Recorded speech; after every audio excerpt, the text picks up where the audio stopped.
performance of his career 5 days earlier. Last night he was merely frustrated. Although he struck out 9, walked 2, he served up 2 home runs. He's now given up 11 home runs, lost 5 games, 2 more of each than he did all of last year. In the bottom of the 6th, the lights went out, but not all of them. For 10 minutes, while Cubs manager Joe Maddon lobbied and lobbied and lobbied some more, Kershaw could do nothing but stew. The Cubs won the game and the gamesmanship. Tonight, Zack Greinke seeks to cast a new light on this road trip as he makes his 9th consecutive attempt to win his 6th game of the year.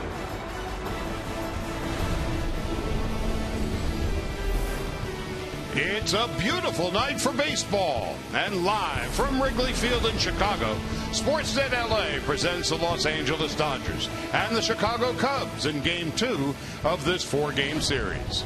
Hi, good everybody. Charlie Steiner, Oral Hershiser, Nomar Garcia-Parra. So Kershaw loses last night. Zack Greinke goes tonight.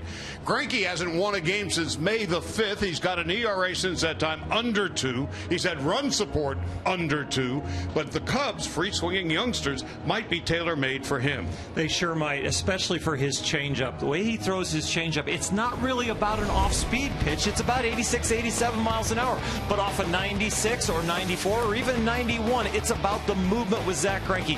To keep these young sluggers at bay, I think the changeup will be a key pitch, and especially keeping it down, Nomar, against these young sluggers to make sure he gets ground balls. Yeah, and one of those young sluggers is Chris Bryant, and we saw his power on display yesterday. What was so important was the first home run he hit, and sitting back on a Clayton Kershaw curveball and driving it the other way. But despite his power, we have one of our very own young buck in Jock Peterson. He's been displaying his power all year long, hitting his 19th home run to dead center field. With these two guys playing today, I think we're going to have 2 candidates for Rookie of the Year by the end of this year. So the Cubs, who have been struck out more than any other team in the National League, getting ready for Zack Greinke. Dodgers and Cubs, lineups and first pitch coming up next.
Brought to you by Disneyland.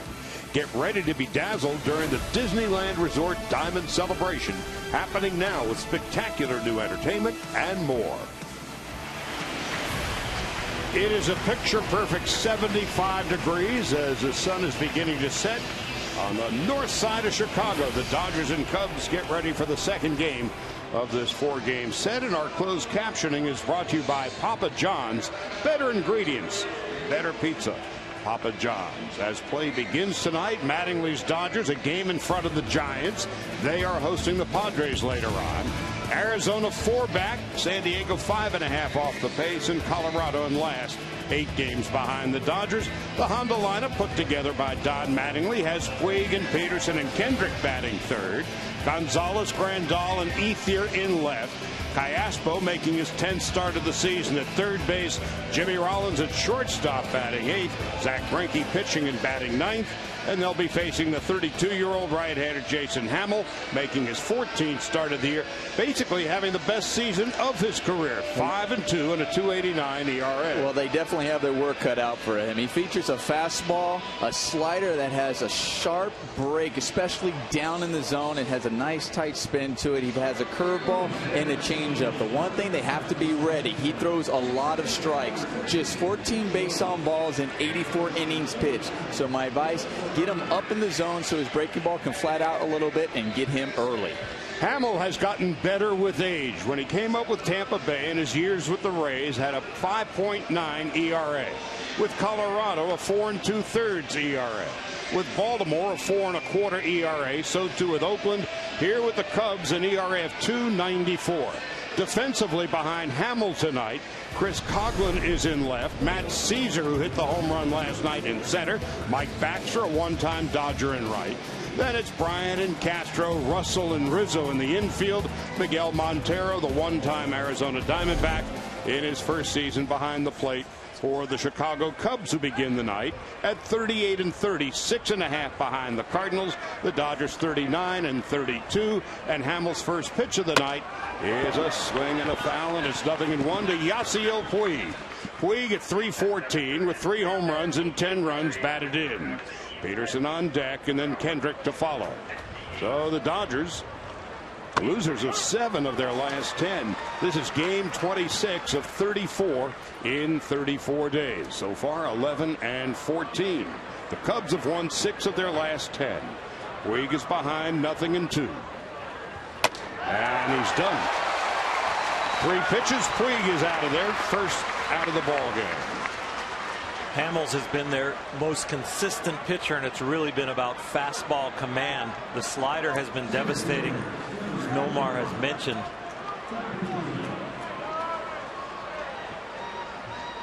Jock Peterson stepping in now.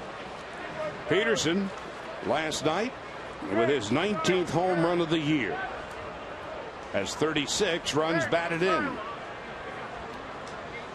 Well, the odds are one of these 3 things will happen with Peterson in an at-bat.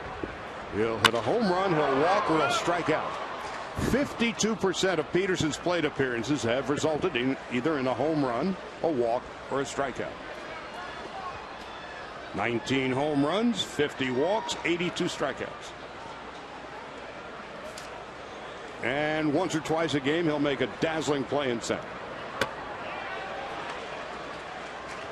5 pitches, 5 strikes for Hamill. Kendrick on deck.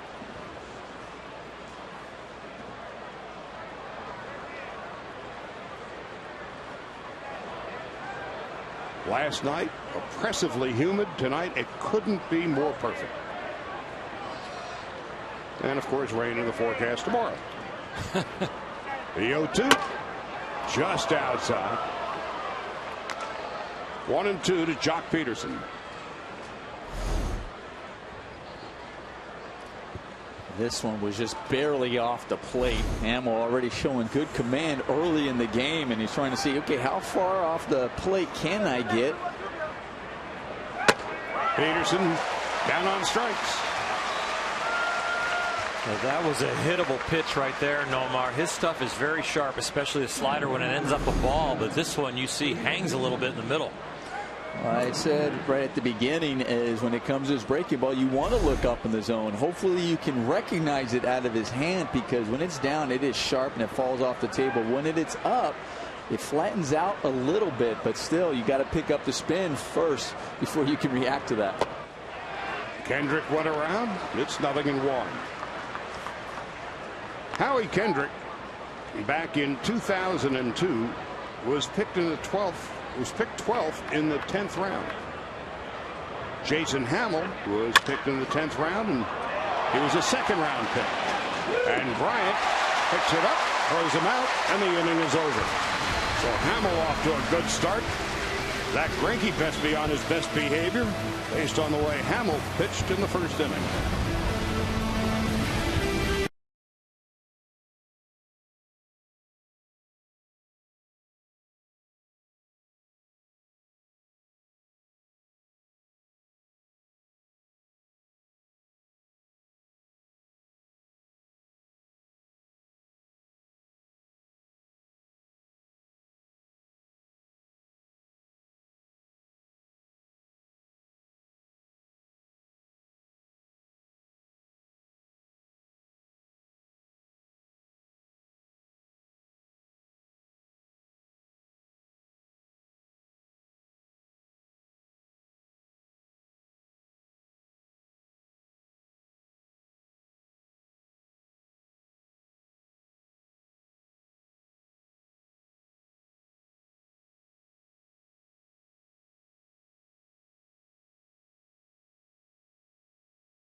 Filibuster with the best of them.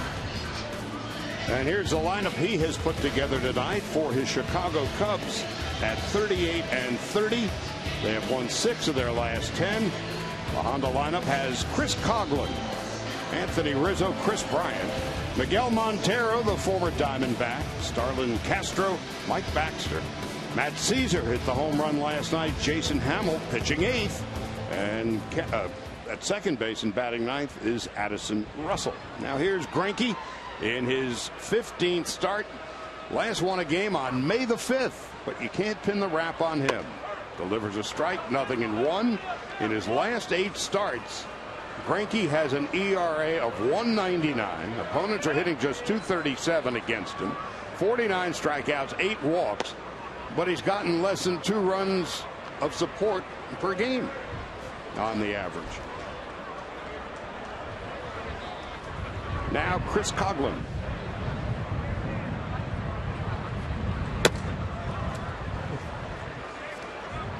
Two and one.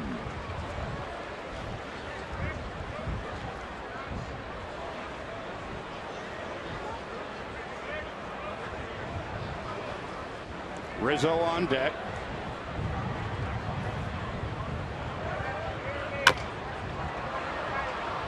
Greinke, the great defender. And the underhanded toss to Gonzalez. Defensively, behind Greinke tonight, Callaspo starting at third, Rollins at short, Kendrick at second, Gonzalez at first, Grandal behind the plate, Ethier, Peterson, and Puig in the outfield. Now Anthony Rizzo. A fascinating note about Anthony Rizzo. There are only 4 left-handed hitters in the history of the Cubs to have hit at least 32 home runs in a single season. Billy Williams did it 4 times. Bill Nicholson, who narrowly missed hitting the center field scoreboard. Nobody's ever hit the center field scoreboard in the history of Wrigley Field. In 1944, Nicholson hit 33 home runs. Rizzo 32 last year. Rick Monday Hit 32 home runs for the Cubs back in 1976. With the shift on Rizzo, you notice him square around the bunt, trying to see if he can beat the shift, just get an easy knock over there. And I was so impressed with Zack Greinke as he really hopped off the mound, trying to cover that, knowing that the shift is on. Rizzo with 15 home runs on the year takes outside. Cubs got Rizzo from the Padres in a deal that sent Andrew Cashner to San Diego. Chris Bryant on deck, and Greinke misses outside. Zach falls behind 3-0, and I think a lot of that has to do with Rizzo's reputation, because early in the count he hits absolutely amazing. On first pitches he's hitting .548 this year. So Zach trying to be careful, being careful with balls. Bryant on deck. Rizzo takes a strike, and it's 3-1. We were talking about it off the air after the game last night.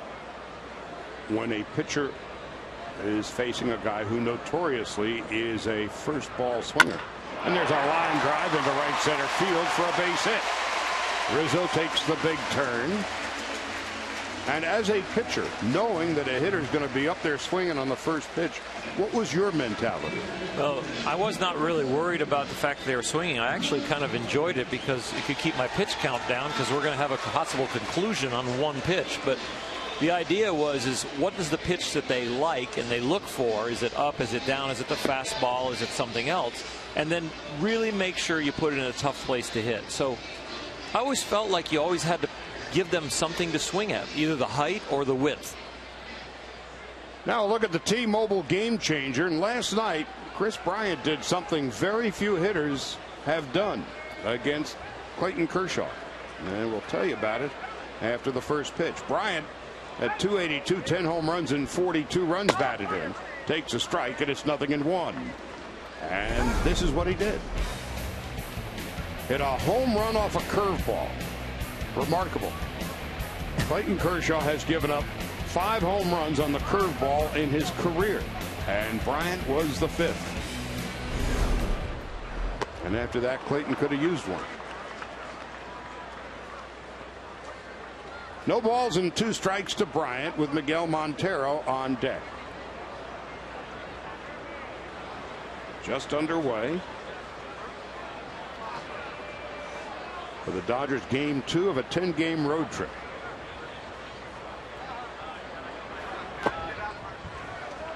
One ball and 2 strikes to Bryant. Well, this Cub team, as we mentioned, they strike out a lot, more than any other team in the National League. 647, which basically means they're striking out about 9.5 times per game. Having said that, they're 8 games over 500.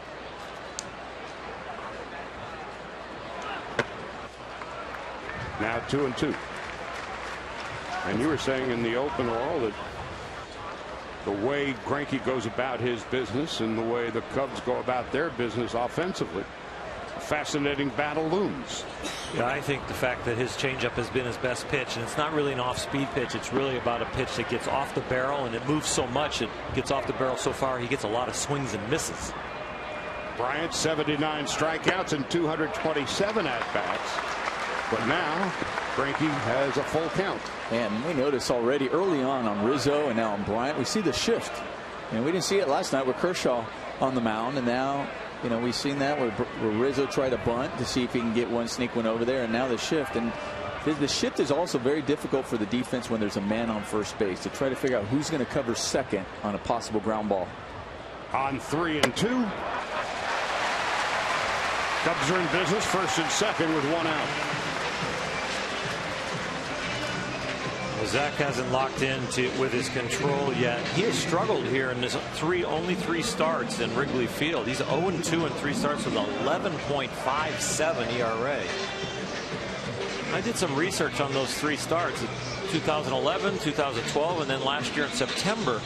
The wind was always blowing out either left, right, or center, 7 miles an hour to 12 miles an hour. But the thing that you notice most is he did not give up only 1 home run in the 3 starts. So really consistently the Cubs hit him in this park. Wind is blowing from right field toward left. Montero with 9 home runs and 25 runs batted in. Cubs threatening here in the bottom of the first.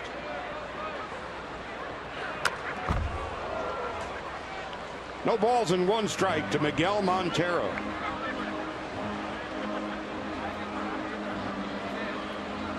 That big of a swing on a fastball inside right now. I wouldn't be surprised if Zach goes directly to the changeup here. Looking for some movement on a big swing, get him to top a ball, maybe hit into a double play. Montero turns 32 next month. Came up with the D-backs in 2006. See 89 in the lower right hand corner of your screen. That is normally for Zach going to be the changeup.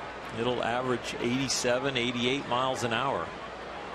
He's got the 2-seamer and the 4-seamer also. In the offseason, a big trade rumor, Andre Ethier for Miguel Montero. That was before the Kemp and Grandal deal. On a fly ball to right field, back goes Puig. He'll have some room. And that wind certainly cut it down.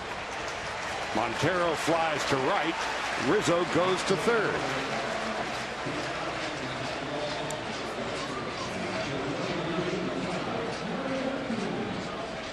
Starlin Castro coming up.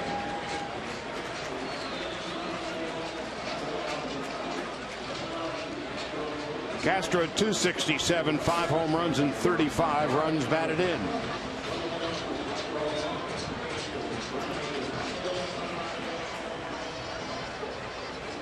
Mike Baxter, former Dodger, on deck. But now Grandal steps in front of the plate, signals his infielders. What if Bryant attempts to steal second base? Will he throw through? And if so, who will be at the other end? And if not, don't worry about a thing. Runners at the corners. Here is a strike.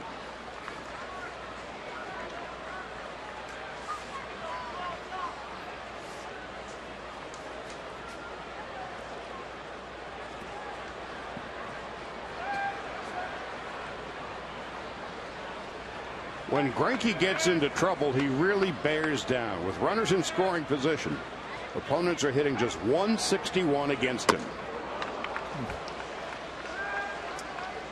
Jumping ahead right here, 0-2 with the fastball. That was another big swing. You talked about Montero taking a big swing off Greinke. Castro tried to hit that one out of the ballpark.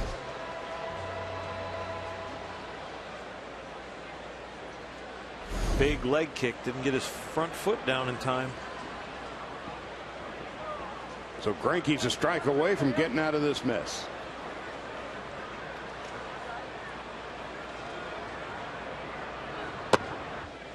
Just outside.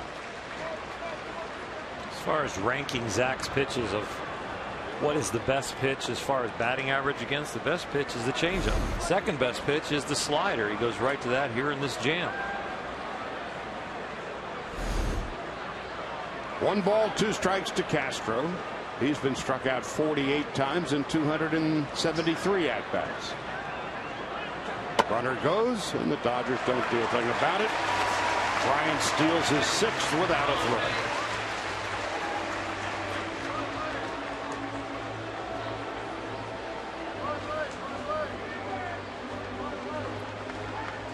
So a stolen base. Second and third. 2-2. Right about here is when Zach goes fastball away because the hitter thinks it's a slider and it's a 4-seamer. It stays right there on the corner. It locks him up looking.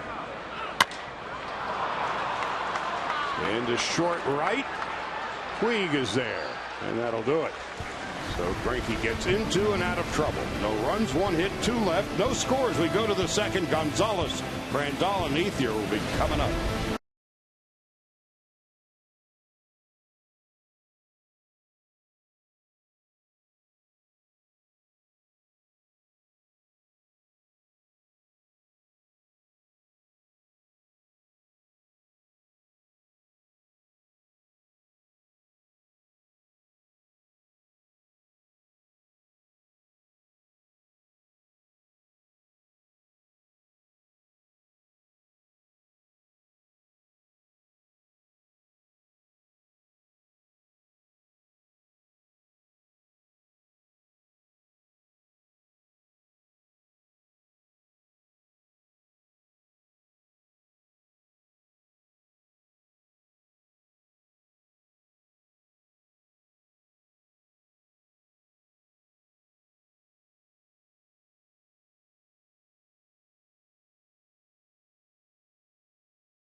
standing in front.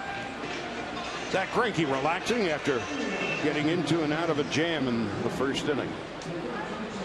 23 pitches, 12 strikes. Walked the batter. And now it's going to be Adrian Gonzalez, Yasmani Grandal, and Andre Ethier to bat. Gonzalez last night 1 for 3, but in his last 15 games he's 7 for his last 57, and hasn't done much against Hamill either.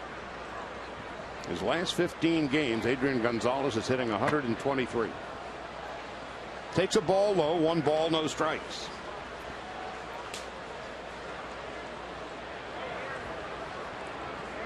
So Adrian trying to right his ship.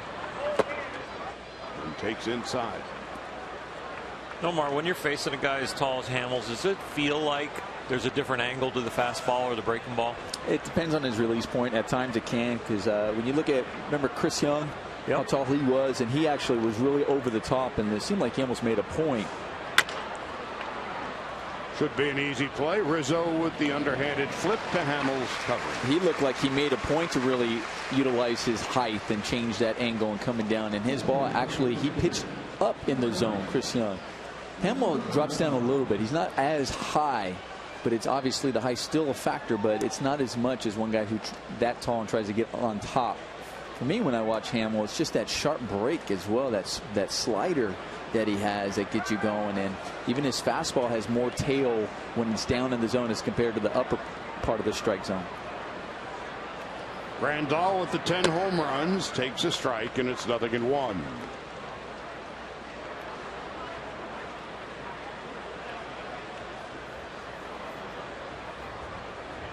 Hamill 6'6" and 2 1/4.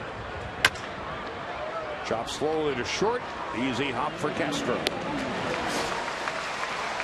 I talked about not liking to pitch in Wrigley Field. One of the other reasons I didn't like to pitch here, it's asymmetrical looking into home plate, but the sunlight that comes in on a right-hander between the decks, certain times of the year that sunlight goes right in your eyes for about 2 innings, where you have to pull your hat down really low so you can actually pick up the target and see the ball if it's hit back at you. And that also becomes a little factor for the hitters as well. You get that too? Yeah, left-handed hitters. Well, when you have the the balls in the light and then it goes into the shade, you as a pitcher are in the sunlight. Right. Here's Andre Ethier at 273. Takes a strike. It's 0-1. Looks like Andre's got a little in his eyes as he's up there right now from that glare coming in. Callaspo on deck. And it's outside. Pretty in pictures, but not real pretty to pitch or hit in. Well, I wonder, we saw Jock Peterson. He struck out, and he took an interesting swing on that third strike with that slider, and I wonder if that was a factor where he just couldn't pick it up right away. I tell you what, I interrogated my hitters before I went out there. Asked them to see what's going on. Always talking to the hitters, and I'm talking to the outfielders because you want to know what the wind's doing, and I wanted to know what the vision was like. Right now, not so good. Ethier takes ball strike 3. That'll end the inning. No score as we head to the bottom of the second.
you missed it, this is what happened in last night's game, game 1 of a 4-game set here in Chicago. In the bottom of the 6th inning, several of the lights went out at about 8:54 p.m. You can see some of the players looking around trying to find out what's going on. Cubs manager Joe Maddon comes out of the dugout, has a lengthy conversation with the umpires about whether or not they can actually resume play. Meanwhile, Clayton Kershaw trying to figure out if they were actually going to continue to play or have the guys get them off the field. I talked to several of the players earlier today, guys, and they all told me the same thing. They would have done exactly the same thing as Maddon did. Kendrick, who worked with Joe Maddon as an Angel, said he had a tremendous amount of respect for him. He said it's all about gamesmanship and trying to protect your club. They also told me that every single one of them could see just fine. And so the band played on, as frustrated as Kershaw was. 10 minutes of filibustering, and it paid off. Cubs would win the game and the gamesmanship 4-2. Mike Baxter, the one-time Dodger, fouls it off to the left. And it's 1 ball and 2 strikes. He played by the rules, and he sang for his supper, bought as much time as he possibly could. It certainly frustrated and frazzled Kershaw and the Dodgers. 10 minutes later, they played again. Into right center field. Peterson's got a long way to go, and so does Puig. It is Peterson who tracks it down. One thing about Jock right here on this ball, watch what he does. First he looks at the ball, gets hit, and then he runs to a spot and where he thinks. He puts his head down. Now he's running straight to the spot and then looks back up again to see the ball to make the catch. It appeared as if he had more space to travel than Puig did, but he tracked it down nonetheless as Matt Caesar steps in. Caesar with the home run last night. Fouls it off, and it's 0-1. As far as rehashing the filibuster by Maddon, I tip my hat to him, but I don't tip my hat to the umpires. Once the umpires decided there's enough light to play, they should have waved the batter into the box, Kershaw onto the mound, and if Maddon still wants to argue, then all of a sudden he should either be getting kicked out or Kershaw should be able to deliver some pitches, just have strikes called with no batter in the box. You had to look at Jerry Meals, the crew chief, and so he was trying to be the diplomat. But as he's being a diplomat, he's becoming a Cub. Well, and the other side of the coin is, if Don Mattingly might have taken a more aggressive posture, hop to the right side, and it is Kendrick in front of Gonzalez, and say, all right, if you guys can't figure out whether to play or not, we're going to pull our team off the field until such time as you guys want to play again. Could have done that. And I think Donnie was like, if I go out there and argue with him, all I'm going to do is lengthen the debate, and that's going to work. But you don't argue with them. We're taking if you can't figure out whether or not to play, we're taking a hike. You tell us when you're ready to play again. Like a rain delay. Yeah. 2 out, nobody on, and here's Jason Hamill, who takes a strike, and it's 0-1.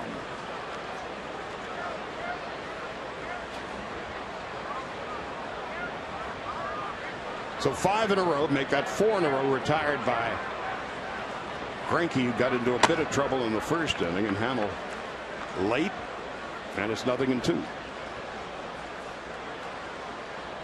If you guys can't figure out whether or not you want to play, tell us when you're ready. The 0-2. And it's 1 ball, 2 strikes. At the very least, maybe Kershaw. Hey, Kershaw, come sit down. Act like it's just another inning. Come, and when they want, then go take up your warm-up pitches as if, you know, you're starting up the inning again. And speaking of warm-up pitches, you can have as many as you want after a delay. Yeah. It's only where you're limited between innings.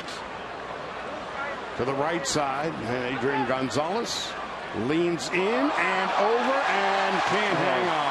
Wait a minute, they got to call that, right? I mean, Adrian's talking to him. He would have caught that ball if the fan wouldn't have interfered. Oh, that would have been caught. The fans reaching over from the stands into fair territory. Yeah. And Mattingly wants to have a look-see and talk with Jerry Meals. Mister, there are bigger things in life than a foul ball. With the baby. That's unbelievable. See if he comes into the field of play. His hand's over the field of play right there. Oh, clearly. Oh, for sure. Well, that's an out. Well, that's an out. And Jerry Mills is saying no because of the tarp right there, but that should have been an out. They can review that. Oh, yeah. Took it out of his glove. Yes, he did. Daddy Dearest over there has nothing on Jeffrey Mayer. He's supposed to be kicked out of the game, too. Sorry, Dad. Now they're going to have a replay. Jerry Meals, the crew chief. And Paul Emmel. Of course, down the left field line, there was a different catch made. Was it about 10, 11 years ago? Old Steve Bartman. He takes it right out of his glove, right there.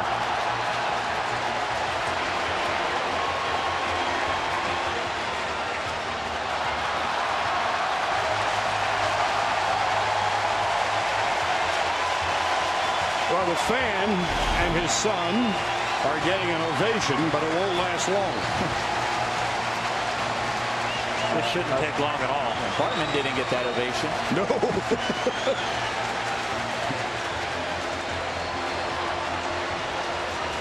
Moises Alou, of course, had a different we talked about reaction. You know, you got these new video boards here at Wrigley. In the past, last year you couldn't review it like that. You didn't get that reaction. He's out. And what morning show will Dad be on tomorrow? All of them? Yep. 5 in a row retired now by Greinke, and the fans are booing, and we're not entirely sure why. No scores. We go to the third.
And will come home with 2. Strange things have happened, of course, over the years at Wrigley Field. This one actually at Shea Stadium. Steve Bartman in 2003, and Mom and Dad and the little one. Theoretically, if you interfere with the ball in play, you're thrown out of the game. Apparently, he had the little baby son factor working for him. Well, later in the game, we just see the baby in the seat. Dad was removed. Baby can stay. You have to come with me, sir. And baby makes 3. Hey, what about the ball? Here's Callaspo. I'll tell you what, though, I know you see him sitting on that side compared to where the wife and the baby. I really wish he would switch sides. I mean, just you know, get between you. If there's a hard line drive pulled foul, can you really react right there? You know, especially now that they're going to be looking at their phone. Yeah. Just pay hey, we're famous now. Yeah, no, pay attention, please. Oh, absolutely. Gosh, it's so dangerous. Well, we saw what happened a couple of weeks back at Fenway.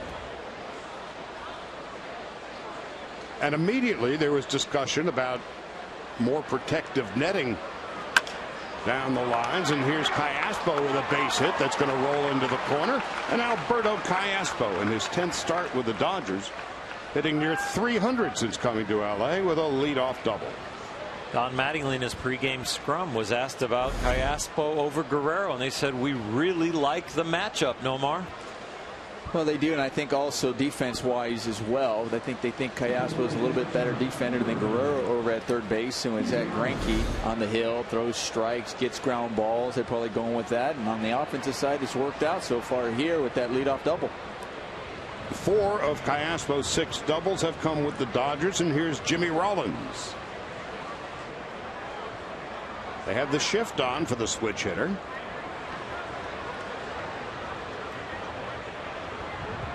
And Rollins takes low and outside, 1 ball and no strikes. This is one of those situations where you really want the Dodger lineup to function to produce a run. Yeah, they do. But this is also a tough spot for Jimmy, going, okay, am I trying to hit to knock him in knowing that I have the pitcher behind me? That's not just any pitcher, exactly. though. That's, you know, do I think, okay, I'm looking for a ball I can pull, because even if I do make an out, it's a productive out? Or am I just going to look for a pitch that I know I can, or that I'm trying to get a hit in, so to knock the guy in? I trust Zach Greinke behind me to be able to get a fly ball, to at least get a ground ball. I mean, a fly ball. Silver slugger. Yep. You put into a safety squeeze situation, try to manufacture a run the way things have been going for the Dodgers these days. Just getting a run has been a major production. Last night held to 2 runs and 5 base hits. It's one of the complicated places mentally for a guy hitting 8th in the National League. So the shift remains on for Rollins. Callaspo leads from second, and Jimmy takes high and away. Oh, well, you and I have talked about in the past about consistent lineups, and this is a situation at time where consistency also helps. Just so you know, when you're hitting around guys consistently, you know how they're swinging, you know how they can handle the bat. And obviously we're talking about Greinke as a pitcher, but other times when guys are in slumps or where they're not, you know that. And that definitely will play a part in your plan as you step up to the plate and what you're trying to do. This is a good inning to get Hamels. That sun is in his eyes right now. The thing the right-handed pitchers fight. It's a lot harder to be aggressive from the mound.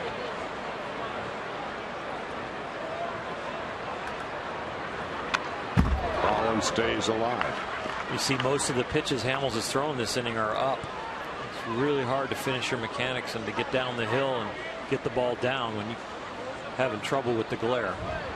How does that impact you when you release the ball, a comebacker to the mound? It's like it's really scary. You have to fight through it. I used to pull my hat down really hard on the left side and keep it bent. So you go from having no glare but no vision, or glare and no vision. So either way, it's hard to see. Well, we see some pitchers now do that anyway, where it's all crooked and it has nothing to do with glare. It's just where they wear the hat. Style. Yeah. Years ago, it was revolutionary when hitters would start wearing sunglasses. Would a pitcher even consider that under these circumstances here? Yeah, and it's really not glare. It is like just like those fans right there. It is right in your eyes. Sunglasses would not even help. It's cool. Yeah. Miguel Montero going to go out and have a chat with Hamel. Hamel's got about a foot on him.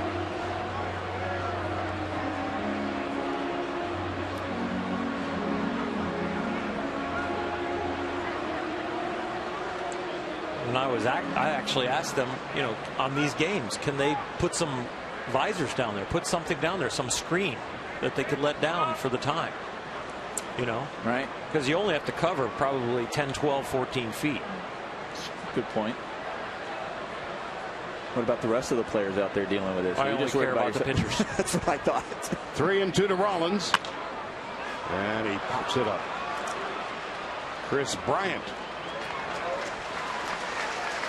And right there, I think, is part of the frustration of the Dodger offense lately is, you know, one thing is to make an out in this situation, but you're at least hoping that it's a productive out, at least getting the runner over to third base. And unable to do that once again.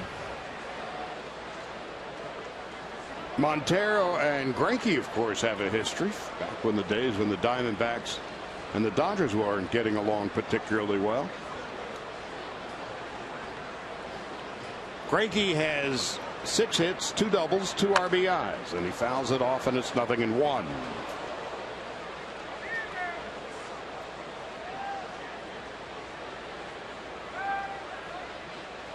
So Zach at 179. And again, one of the issues for the Dodgers during the past 10 days or so, their inability to hit with runners in scoring position.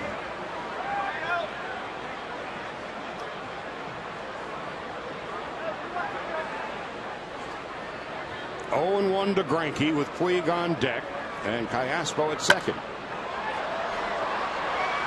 Montero has room.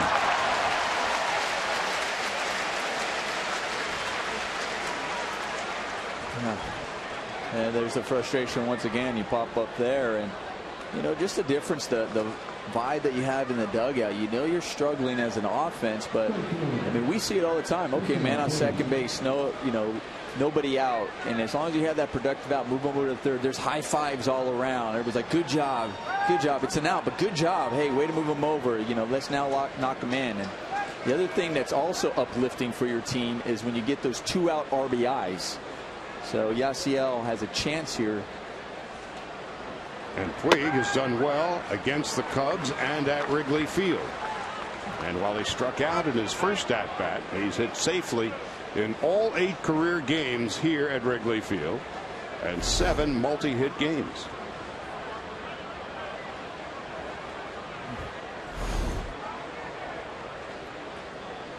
Puig last night 1 for 3 and a walk. And a pop-up in the short right center. Hail Caesar. Matt Caesar makes the catch. That ends the inning. No runs. A leadoff double. Callaspo is left stranded. We'll go to the bottom half of the third, and there's no score.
Great contributions to the organization, and Juan Uribe's no exception.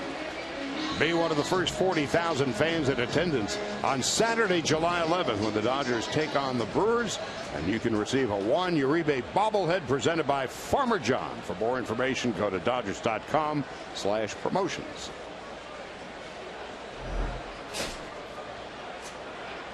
Addison Russell leading it off.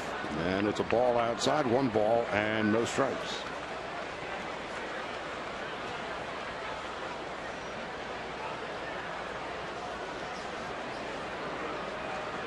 Russell at 255. Takes outside. So he's batting 9th in Joe Maddon's lineup. The pitcher once again, Jason Hamill, is batting 8th, and Maddon's been doing that a fair amount this year with the Cubs. And it gets us to thinking, why does he do it, and does it work? Does it so that he gets another hitter in front of his number 2 and number 3 hitters every time around the order, except for the first one. Well, I'll tell you, if he's been doing it all year, other than interleague, and if he continues to do it all year, I bet you there are going to be a lot of teams looking into the production of the offense based on that, because now you have a whole year and they're going to have to look at different scenarios and seeing, okay, how many times was the 7th hitter pitched around? How many times did the 9th hitter lead off the inning? All different offensive productions and factors that'll go into it to see, and then you'll see if other teams say, okay, the numbers are telling us maybe we should try it or not. That's Greinke's first strikeout. But if you've got a fellow like Addison Russell with good speed, Chris Coghlan, solid hitter, good speed, basically once you're through the lineup, you've got back-to-back leadoff hitters. This is a great example. This inning is showing it right now. You're going, not only do you have back-to-back leadoff hitters, Chris Coghlan, or say Addison Russell, you got a lefty there, and then you have Rizzo, who we know is such a great hitter, batting second, and now he's like your 3rd hitter. It's almost deciding what inning are you willing to almost give up that sometimes you do in the National League, going, all right, that inning, like maybe that 3rd inning when you have a pitcher hitting 9th and your last guy's hitting 8th, your catcher or something like that. Well, it's like, well, maybe I can get it out of the way early in the 2nd inning and then go from there. Chris Coghlan, Rookie of the Year in 2009 with the Marlins. In the left, 8th year to the corner. Dangerous business down there. It is a foul ball. Third base umpire Jordan Baker with the emphatic call. Hopefully Andre's okay, because not an easy play down the line, obviously, with that wall, and you're coming up on it hard, and just because it's padded doesn't mean it's a soft padding either. Especially that corner right there. Yeah, and him going in there with that knee. Change. Yeah. And it's less than a foot fair down there.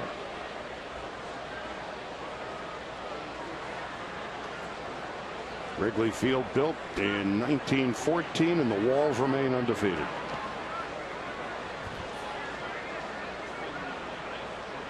It's a matter of inches in the left field corner between fair and foul.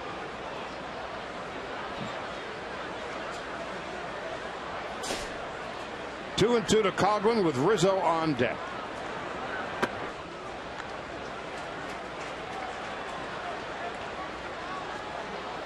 Coghlan grounded one back to Greinke back in the 1st inning. Greinke's retired the last 6 batters he's faced. Cubs had a bit of a rally in the 1st and came up short. Into right center field, and that is cut off by Peterson, but then he loses his footing. Coghlan will go to second base. That's the 2nd time in as many nights that Peterson has lost his footing in the outfield here. The outfield grass a little longer than the infield grass here in Wrigley, and also a little bit softer. We were talking to Mark McGuire before the game, and he was saying how, they redid the infield a few years ago, so now it's not as domed as it used to be. So the infield grass is a little bit shorter, but the outfield grass is thicker. And you do find outfielders losing their footing, such as Jock we've seen twice in 2 days. Now Anthony Rizzo, single to right in his first at bat. 1 for 4 last night. Fly ball, center field. Peterson tracks it down. Just another terrific play by Jock Peterson, getting that first step, knowing where the ball is going to be, and he has his fundamental understanding of how to get there. It's a really nice play, and then he takes a lot of steps at the end, though he doesn't slip and fall down. Yeah. Good thing he didn't lose his footing on this one, because this was a line drive, definitely in the gap, and he just makes it look so easy. And then if you're an opposing hitter and you know a guy out there with that much range, he just makes the outfield look so much smaller because of what he can track down. It was against Rizzo that he slipped and fell last night. Then he threw back to first base, and on that play Dexter Fowler sprained his ankle and had to come out of the game. So now 2 out, and Chris Bryant walked and stole a base in his first at bat and hit 2 home runs last night. Outside and low, 1 ball, no strikes.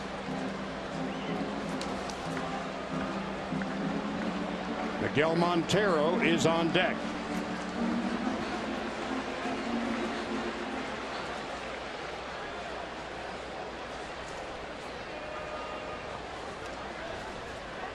So Bryant now with 10 home runs and 42 runs batted in. Off to the right and out of play. The length of his swing, Chris Bryant, I think he's going to be a pretty good breaking ball hitter. He hit the home run off of Kershaw last night, stayed back on it really well. But it just seems like a kind of guy that you can go hard low and away, hard up and in, and then if you're going to throw him something soft, it better not be for a strike. 7 of Bryant's 10 home runs have come here at home at Wrigley Field.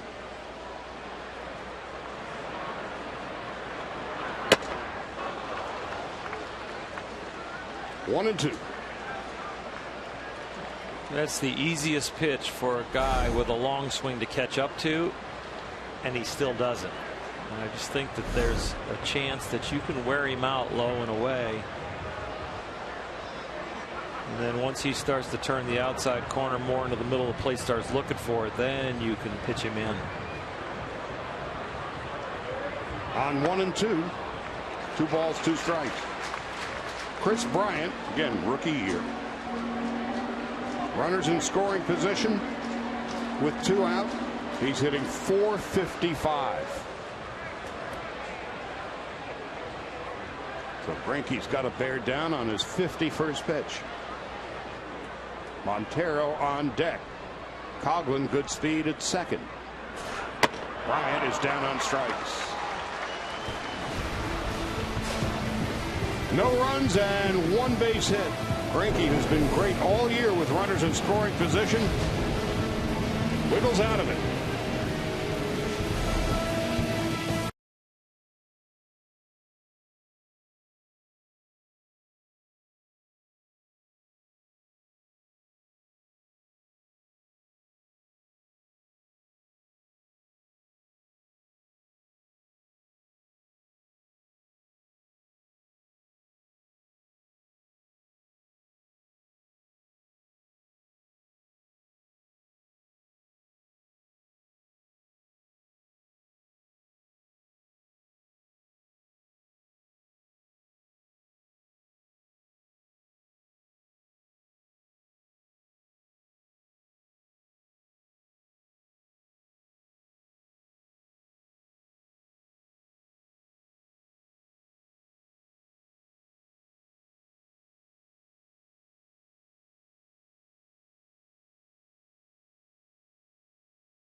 Straightaway center, his 19th with 36 RBIs.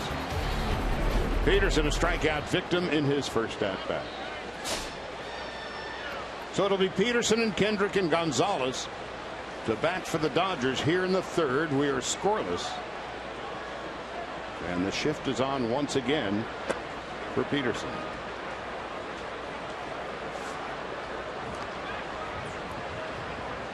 Just an amazing number. 52% of Peterson's plate appearances this year have resulted in home run, walk, or strikeout. You know, Nomar, just talking about the human factor. You make a really good play on defense and you come up to lead off the next inning. Is there a little bit more of a buzz about that at bat? Well, I think you still have a little bit of adrenaline still from making that nice play. So you go deep in the hole at shortstop, you gun somebody out, bang, bang, you save a run at third with 2 outs, and now you run in the dugout, you're grabbing your helmet and your batting gloves. And you're fired up. There's that excitement, like, yeah, I just saved a run, made a great play for my team. Now let me see if I can come out here and continue that high I'm on and do something good at the plate. 3-1 to Peterson. 3-2. Trust me, it's a lot different feeling than after you booted a ball and caused a run and happen to come in to hit. I'll tell you that right now.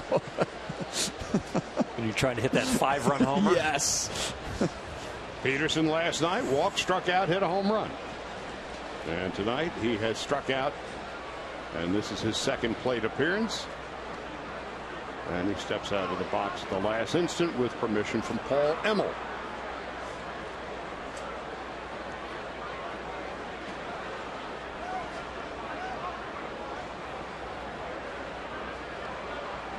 Hamill on 3-2, his 40th pitch.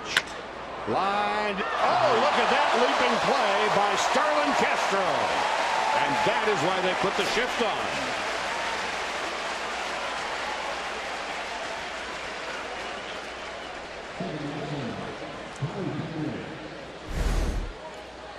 Well, this was just an absolute rocket.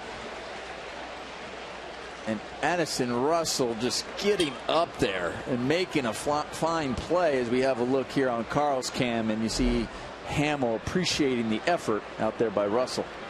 Now Howie Kendrick takes high.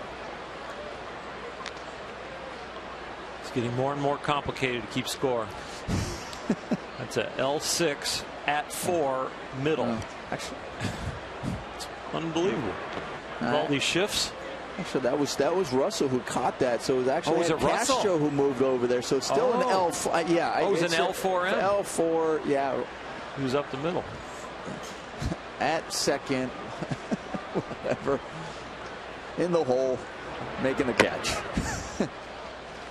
I've had more at signs on my scorebook this year. I mean, this is just a rocket. I mean, that was just hit so hard.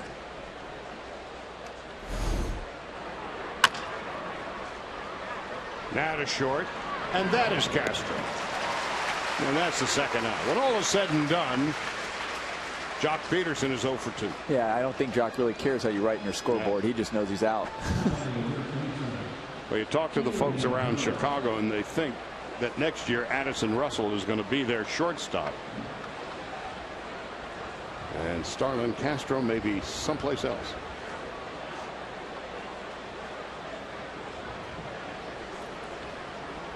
Now with 2 out, Adrian Gonzalez. Outside. The thing about Starlin Castro is he's just not able to concentrate day in and day out. A lot of his mishaps are just mental. There's no question about the ability and the bat speed, and he's gotten a tremendous amount of hits, but when you play the premier defensive position on the field, especially in the infield, you've got to be consistent, not just spectacular at times.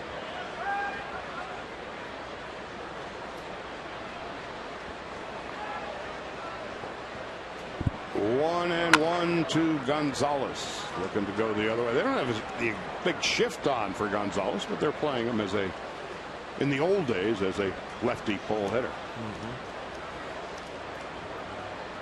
Yeah, in the old days, this is extreme lefty pull hitter. Not now. Into short center, there's Castro. 1, 2, 3, 5 in a row retired by Hamill. No scores. We go to the bottom of the 4th.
4th inning. You see Yasiel Puig there with the bandage on his left hand. He had a blister on his left hand that eventually would burst. You could see it here last night on the swing. It's an issue there for him. They bandaged it, and the opening on the glove that he usually has on the road, which is black, is too small of an opening to be able to fit his hand in there with the bandage. So that's why he has the blue glove that you see now that typically he wears when he is at home. And guys, there is a fashion reason for his gloves. The blue one matches the white home unis. The black one, usually on the road, matches the gray unis that they see, but the bandage is just too big. Well, as long as he can catch with it. Miguel Montero leads off here in the bottom half of the 4th. Function before fashion. That's what I would hope. We're old-fashioned that way, but Montero flied to right in his first at-bat, and he lines one into right field for a base hit. So a leadoff single from Miguel Montero here in the 4th.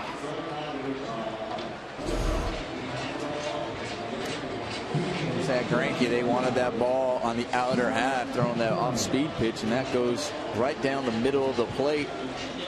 Montero able to capitalize on that. Brandon Hyde, the first base coach, immediately behind Miguel Montero. Starlin Castro coming up. Castro out of the Dominican. He's 25 now. And this is his 5th full season already with the Cubs.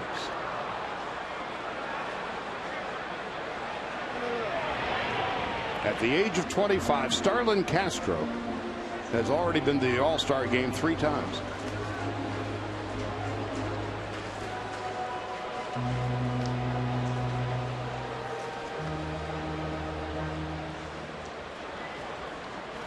Tremendous talent who does not get cheated. Will swing hard. An all-star last year, Castro. Finished the season at .292. Runner goes. Hit and run. And it's 0-2.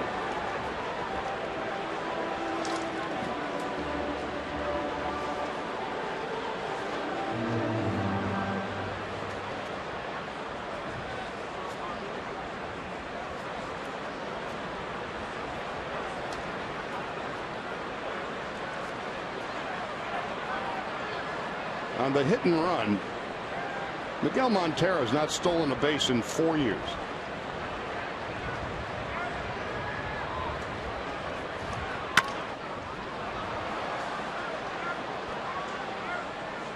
So Joe Madden trying to surprise the Dodgers.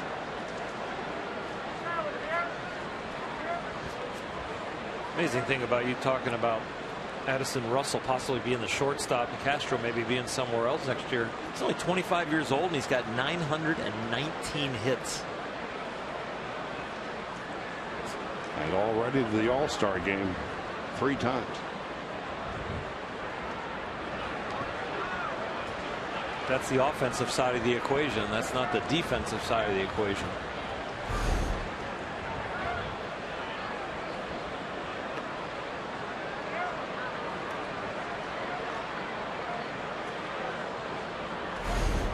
So Grandal and his chest protector getting its money's worth. Mike Baxter is on deck. Montero leading off first base after the leadoff single to right.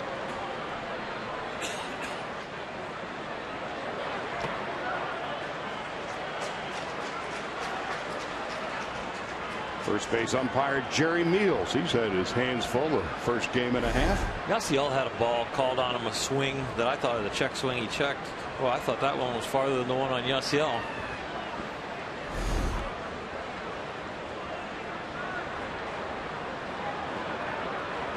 Castro 266, 5 home runs, 35 runs batted in.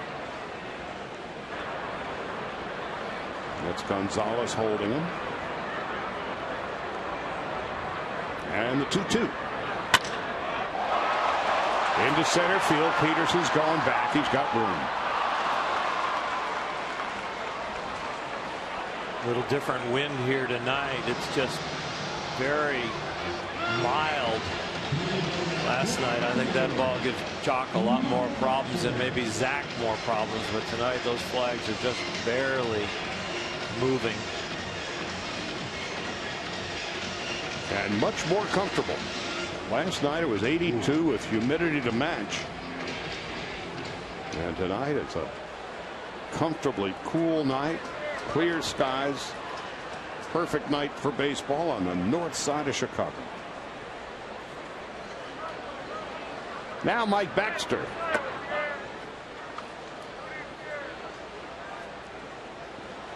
Seven for 29 with the Cubs this year.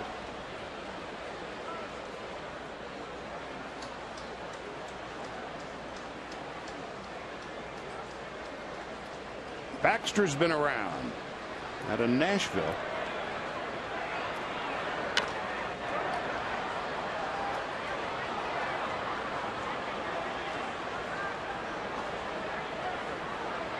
Played 4 games with the Dodgers last year. He's also been with the Mets and San Diego. This is a guy who's had to scratch and claw every step of the way to get into the major leagues. This is a fellow who knows how hard it is to get here and to stay here. He's now 30 years old.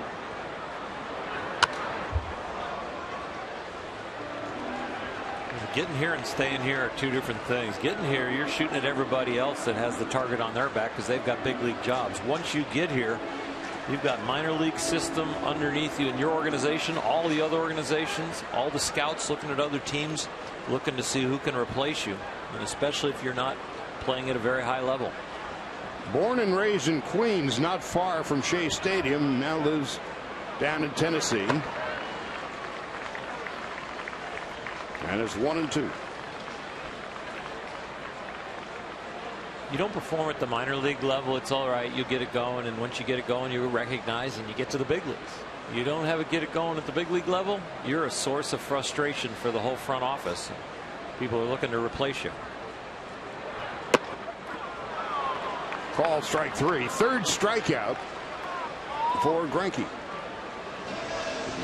And it's the second out of the 4th. Zach has not been pinpoint tonight, but this pitch is.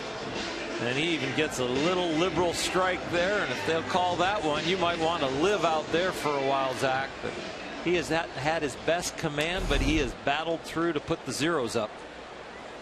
No score, 2 out, bottom of the 4th. And here's Matt Caesar.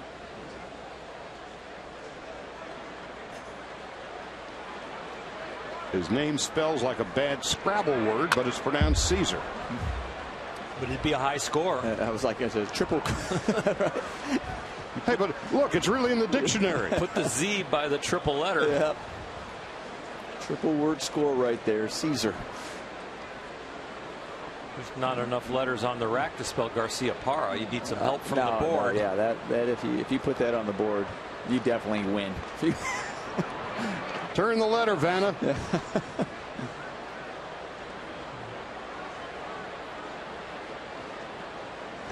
Caesar's from Cape May, New Jersey. It's a lot easier to spell. M-A-Y? Because we like. Caesar popped to second at his first at bat. Jason Hamill is on deck. No score in the bottom of the 4th.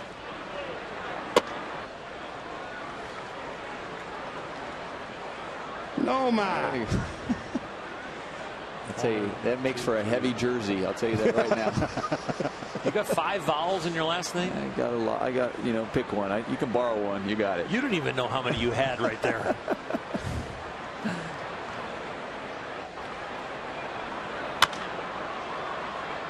Into right. Puig in foul territory will run out of room. Well, they called you in Boston, no man. Yeah, they got rid of my R and put an H there. So, and what did they call you here? So funny is my first day here in Chicago, I get traded, and I really don't say, you know, I flew in that day. The guys were at the ballpark. I'm getting ready to pull me, talking to the media, and I only talked to a couple guys in the clubhouse. Didn't really get to know the guys. Had to do it at stretch, and everybody was already out there stretching. So when I came out and stretched, there were some fans here, and they were yelling my name. The first thing out of my mouth was, "Well, I got my R back." No more.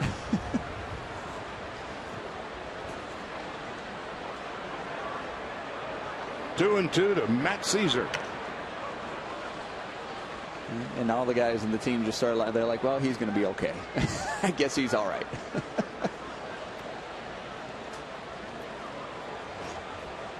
How long were you here? I was here for about a year and a half. Unfortunately, got hurt the next year pretty bad and missed that. But I'll tell you, the time I was here, I definitely enjoyed playing here. Fly ball, center field. That's Jock Peterson. And that's that for the fourth. When we come back for the fifth, Yasmani Grandal, Andre Ethier, and Alberto Callaspo.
Dodger Baseball on Sportsnet LA is brought to you by the Dodge Challenger.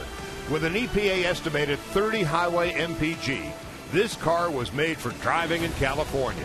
Visit Dodge.com today. And by Jack in the Box. Taste the new black pepper cheeseburger today, only at Jack in the Box. This was built in 1914, originally known as Weigman Park, became Wrigley Field years later. And there may not be a more picturesque ballpark in the United States than this grand old place. Yasmani Grandal leads off in the fifth.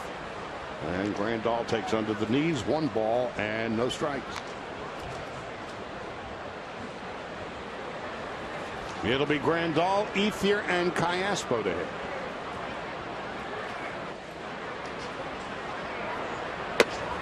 There is a strike.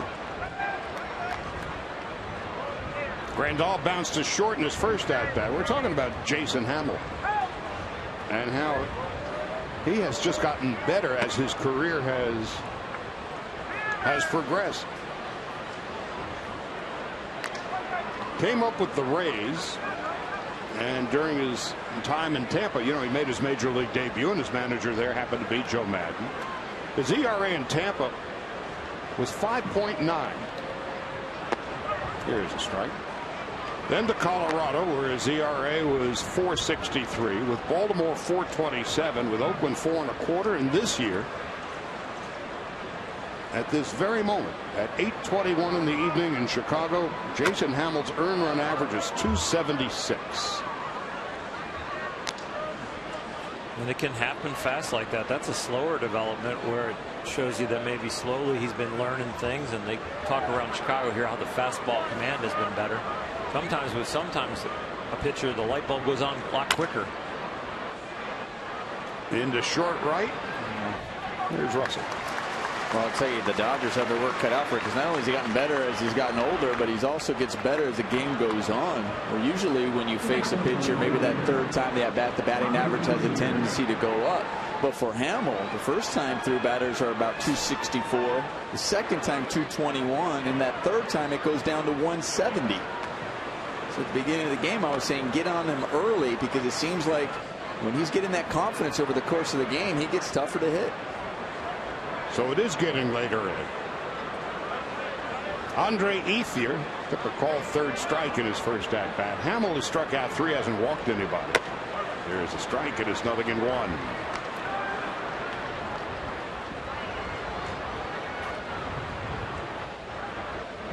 Callaspo is on deck.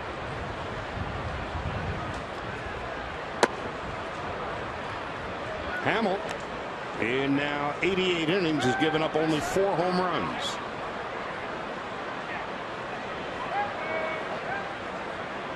Ethier 9 home runs on the season, with 27 runs batted in. Outside.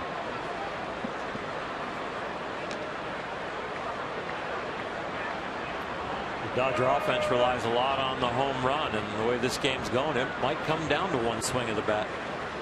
When the Dodgers hit a home run this year, they're 32 and 18. Ethier with a liner that's just foul into the Dodger bullpen. That ball girl's got to be a good umpire herself. She reached out and snagged that one. Yeah, she must have saw me to see that one. That was close, where it looked close, and yeah. Nice play down there. It was a good play. Backhand, I think. It is. Boom. Foul. Oh, with the chair. Wow. Olay. That was a great play. Nice. Yeah, there you go. Which one was better, that one or holding the baby? I think they both could be on the morning show. There you go. Ethier down on strikes, and that's the 4th strikeout of the game for Hamill. 2 out and nobody on in the 5th.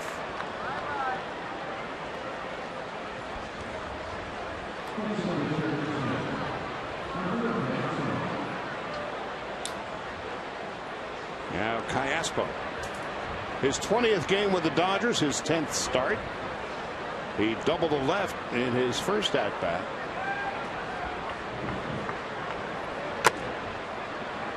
It's the only hit of the game for the Dodgers. In fact, he's the only base runner of the game. Greinke's given up 3 base hits and a walk. No score, 2 out, top of the 5th.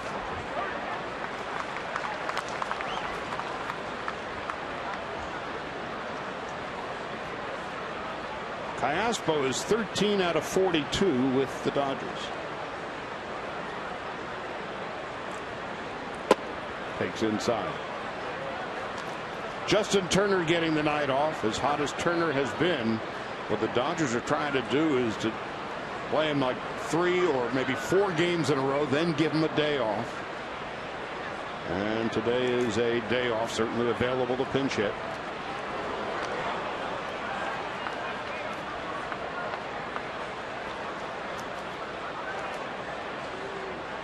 Then the question is, why Callaspo at third and why not Guerrero? The diplomatic answer is they like the matchups. The reality is Callaspo is a better defender at third base, and he was a full-time third baseman in Atlanta prior to the trade for Uribe.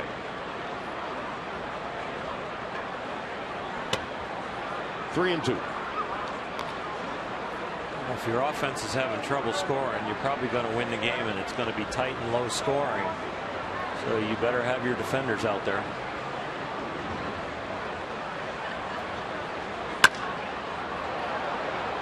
We'll do it again.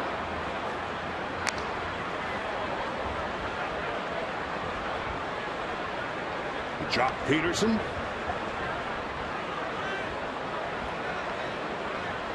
Hitless tonight, robbed of a base hit by Addison Russell in his last at-bat. Easy roller to the aforementioned Addison Russell. Dodgers have been quiet as a shadow tonight. Only a Callaspo hit in the 3rd so far. And a terrific play by the ball girl down the right field line.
Mets stay after the game at Dodger Stadium. See the sky light up with the spectacular 4th of July fireworks show presented by Cirque du Soleil's Curious.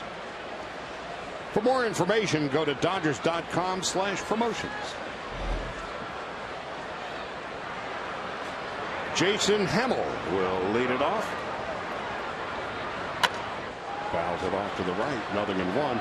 We've got ourselves a good old-fashioned pitcher's duel here tonight.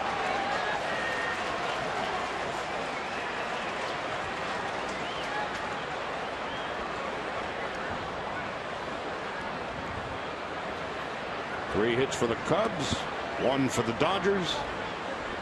And Zach Greinke's got to be asking himself, what do I have to do to get a run on my side? Greinke has not won a game since May the 5th. This is his 9th attempt to win his 6th game of the year. Since that time, he has an ERA of under 2. That's the good news. The bad news is his run support is under 2. I think they've given him a total of 12 runs in those 8 starts. And as well as he has pitched in those 8 starts, the Dodgers as a team are just 4-4. He personally is 0-2. So you can't pin the rap on Greinke. It was Hamill who fouled it off to the right back in the 2nd inning.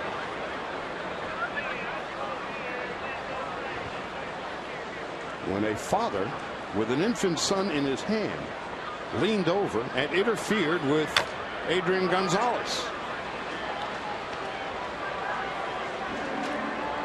It would require a replay to affirm the fact that daddy with baby in hand interfered with Adrian Gonzalez. In the meantime, the baby's still drinking the bottle. Dad had to be careful not to put him in a chokehold while he was catching that ball, but baby was comfortable, so that was good. You would think with a baby in hand you'd get out of the way of the ball. You would think.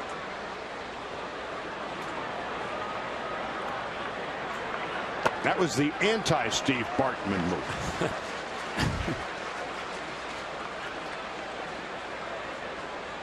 The amazing thing about Bartman, what was it, 2003, I think.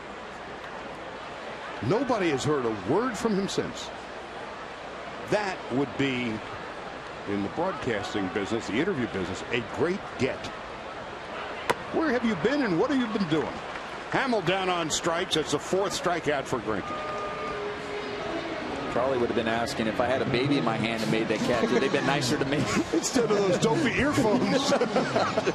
He's a WPP, Witness Protectors Program. No kidding. But he just, well, his friends and family know where he is. He's disappeared off the face of the earth. Addison Russell.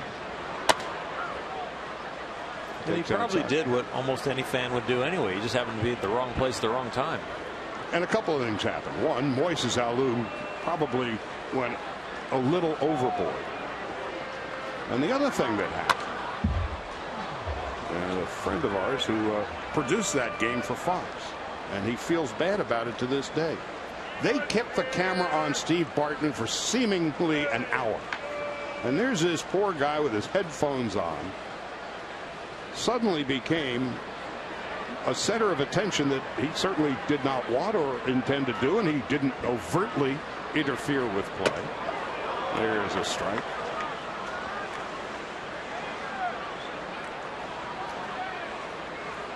And so then Harry Carey's restaurant, they went and bought the ball, the Bartman ball, and blew it to smithereens.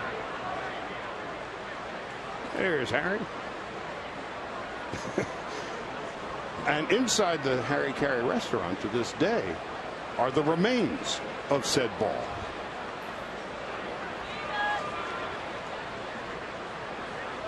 Talk is cheap, but the ball wasn't. And where, oh, where is Steve Bartman? 2-2 to Russell, a strikeout victim in his first at bat, but lines it right into the glove of Jimmy Rollins for the second out of the fifth.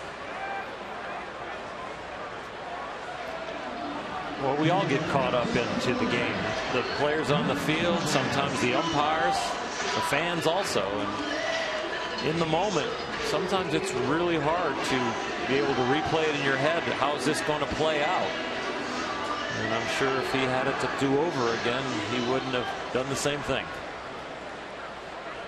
But he didn't do anything wrong. Nope.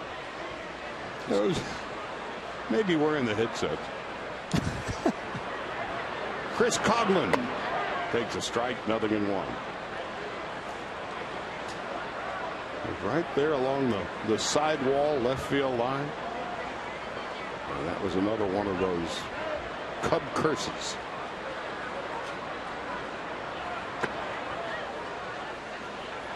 Let's see that 69-mile-an-hour eephus pitch from Zach, and that's really his changeup. He doesn't throw it very often, but his changeup is, 87, 88 miles an hour. It's the same fastball that Bolsinger uses as a fastball as Zach's changeup. Coghlan on 1-1 takes high and away, 2 balls and a strike.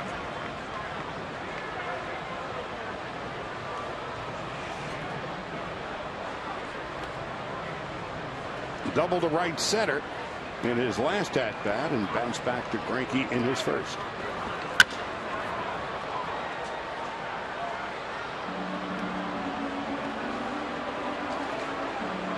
Anthony Rizzo on deck.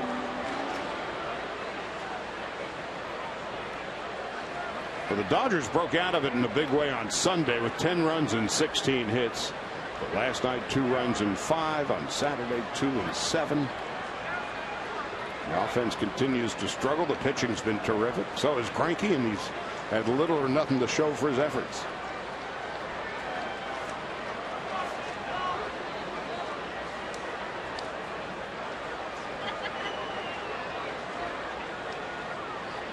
Here's Bolsinger. Van Slyke.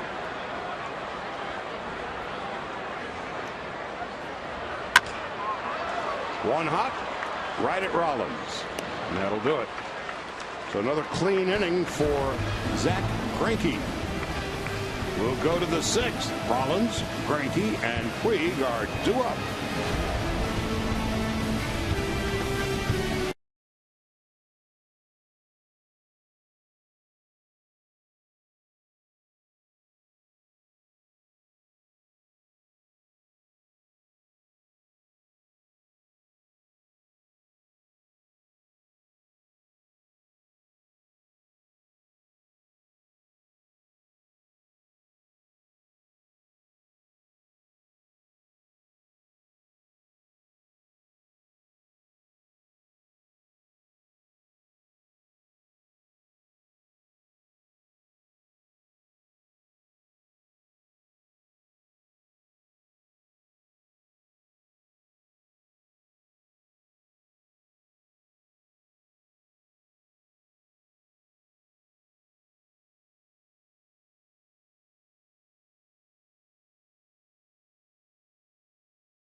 As fine as Zach Greinke has been, he has struck out 4, walked 1. He has thrown 89 pitches through 5 innings, something to keep an eye on. Hamill, on the other hand, through 5 innings, has thrown only 66. He's not been tested at all except for a leadoff double by Caspo in the 3rd inning, and that is the only base runner the Dodgers have had. Rollins leading it off, then Greinke, and then Puig. So Caspo had the leadoff double in the 3rd. And then he would watch as Rollins popped out. So did Greinke, and Puig flied out. So 1 hit for the Dodgers, 1 base runner so far tonight. Getting into these later innings, I mean, you're looking really at that third. You know, there's going to be times you're facing a pitcher and he's on, and right now it looks like Jason Hamill has been on for the night. But when you have an opportunity such as that leadoff double and you can't manufacture it, I mean, that's really been the struggles for the Dodgers. Face a good pitcher and just trying to find a way, not always relying on the home run ball, but trying to figure out how to get the guy in from scoring position, especially with that leadoff double. What they call small ball. And the Dodgers, somewhere about 45-47% of their runs this year have come by way of the home run. And you're not going to hit them all the time. 1 hop. So Rollins hits it right on the button. There's nothing to show for his efforts. Jimmy's 0 for 2. Started to show signs of coming out of the slump, scattering hits around. Morongo slow-mo cam replay. This tough play right here. It's a lot easier in slow-mo than it was in real speed. Even in slow motion, it got there in a hurry. Yeah. Jimmy Rollins just snake bit. Well, you were talking about signs of coming out of the slump. I mean, that's one you got to take as a positive. You see him slamming his helmet, and that's just frustration because he knows. In those last few games, he's had a few hits, and that one obviously from where they were playing, but he hit that right on the button. Jimmy was 3 for 4 on Sunday, did not play last night, and was 2 for 3 on Saturday. It's getting harder and harder to hit as you get older because they got deeper patterns on you as far as the sophisticated defense is now. You start to hit fewer and fewer balls hard as you get older into a tougher defense. It's a lot harder to do a lot of things as you get older. Thank you for that reminder. We're waiting for you on the other side of the street, pal. Plenty of good seats still available. Waiting for the light to change. Castro throws out Greinke. There's 2 out.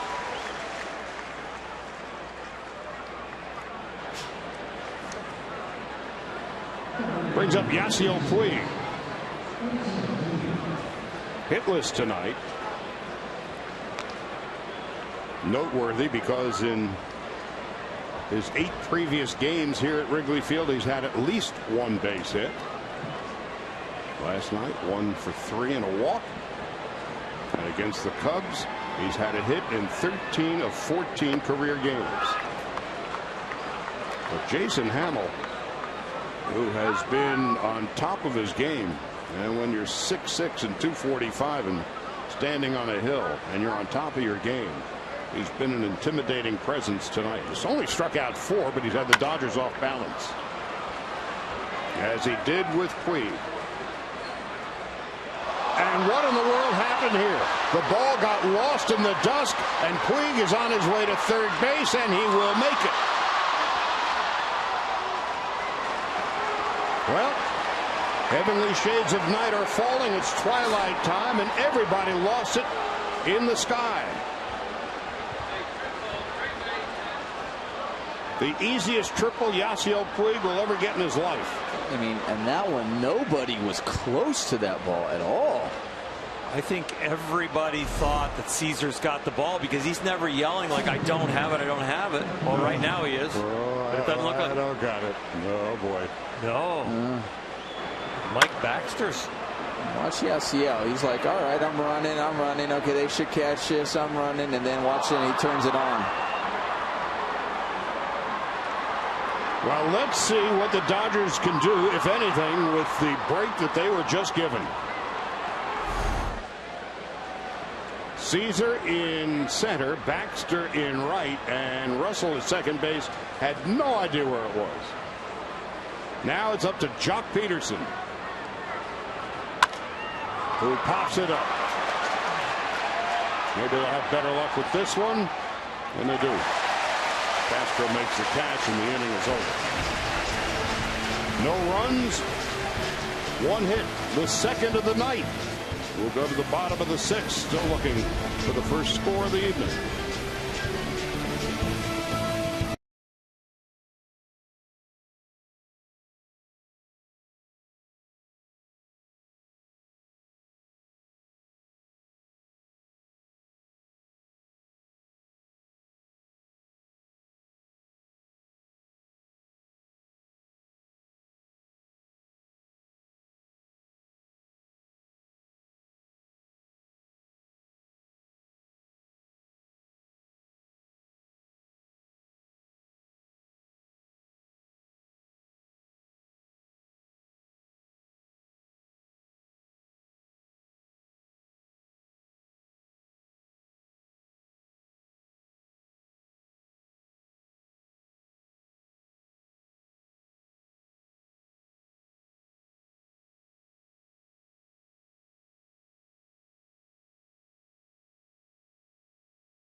In the bottom of the 6th inning, Clayton Kershaw on the mound for the Dodgers yesterday has already given up 11 home runs so far this season. That's more than all of 2014. Chris Bryant and Matt Caesar getting home runs yesterday, and Chris Bryant had this to say about getting a home run off of Clayton Kershaw. He said, "It's kind of surreal. I'm facing guys that were on my fantasy baseball team growing up."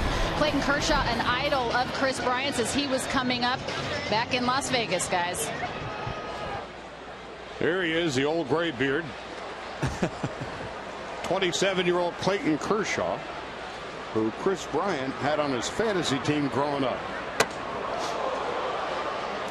Anthony Rizzo, 1 ball and no strikes. Rizzo 1 out of 2.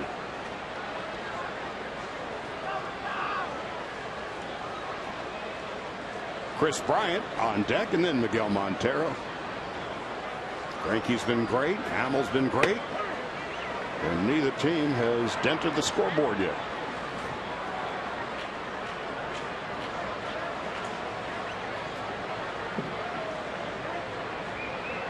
Rizzo can't get any deeper in the box, can he? Where did you situate yourself, Nomar? My back foot was near the back part of home plate. Kind of the tip of there. It was just a hair behind that.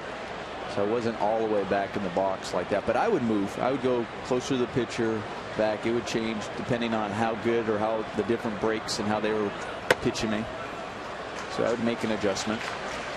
Rarely would I make an adjustment to the plate and back from the plate, but that also happened at times too, depending on if I knew a guy was a big sinker baller and I was just trying to figure out a way to catch that sinker in a different way on the plane it was coming. So moving in the box it's part of the adjustments of hitting. A leadoff walk, which is never good unless you're receiving it.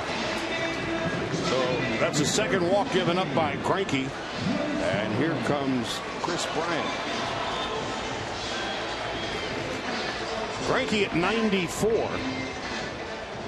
Hamill through 6 innings has thrown 78.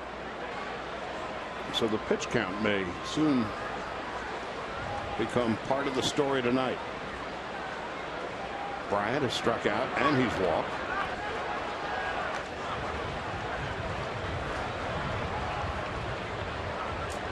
First hit changeup here to Chris Bryant. Nice little block with a man on first. Give up the leadoff walk. You surely don't want to give him another free pass out there to second base on a wild pitch or pass ball. Keep it in front.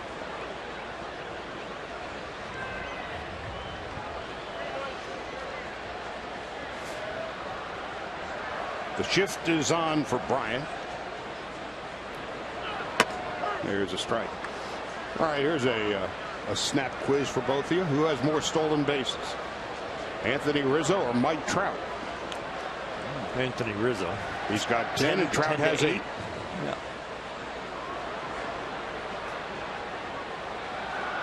Seeing a lot of chase pitches early in the count from Zach Greinke because of these young guys that swing, and they have not been chasing. They've been getting themselves into hitters' counts. 1-1 to Bryant. Oh, that's a beauty. Change up, slow curve. That one right there, thrown last night, was a home run. Tonight from Zach Greinke, a little different, right on right. Get a little bit of a flinch from him. When Clayton Kershaw threw it from the left hand, Bryant was able just to track it. That's Juan Nicasio with bullpen coach Chuck Krim behind him.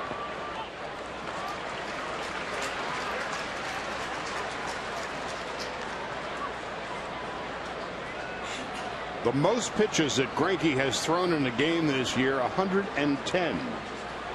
That was back at the end of April. Most of his games right around 100. 89 and 7 innings against the Rangers in his last start. 100 pitches against the Padres back on the 13th. So based on recent history, he is nearing the finish line.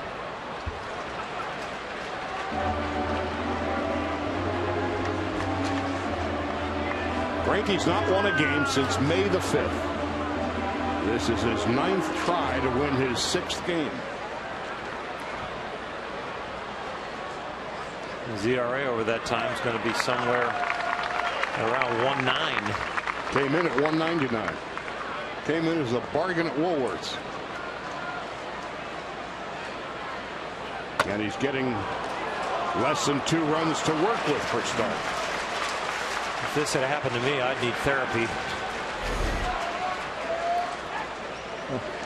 That didn't look like he went there. That was pretty close there, but nonetheless, we'll see if they get Rizzo running here 3-2, or they decided to keep him there. Bryant might have gotten away with one.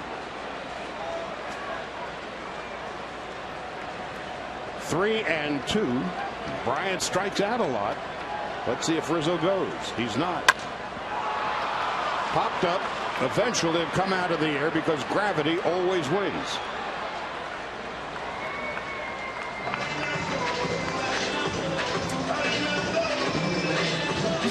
So while we're talking about Zach Greinke, and you're talking about the stretch he's had, not the run support. You and I have always talked about the stressful innings, especially when you don't have that run support. You go through a stretch that he has. Are you fatigued then later in the year because of this? Does it wear on you? Yeah, it can wear on you a little bit. I think also, well, I'll tell you, the next day you are mentally fried, especially after the game too, because every pitch, the ball game is on your arm. Now Montero. He's singled in 2 at-bats. Since Greinke came to the Dodgers 2013, the Dodgers have not lost in consecutive starts in the 12 occasions that Kershaw and Greinke have pitched back-to-back. Of course, Kershaw took the loss last night. Greinke has been great following a Dodger loss. And talk about the pressure, not only not getting any runs, but the game now clearly resides and has throughout this game on the right shoulder of 31-year-old Zach Greinke. About to throw his 103rd pitch.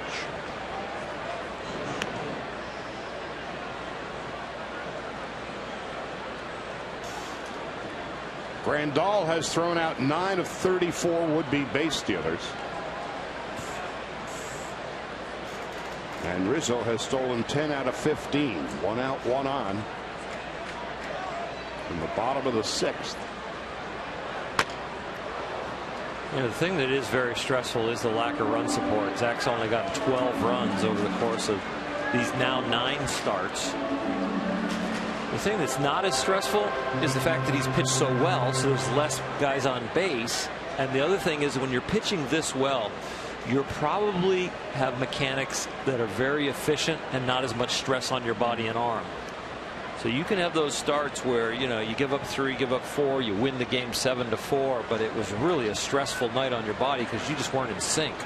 You feel good, you got some run support, you got to win, but it hurt. Missing outside.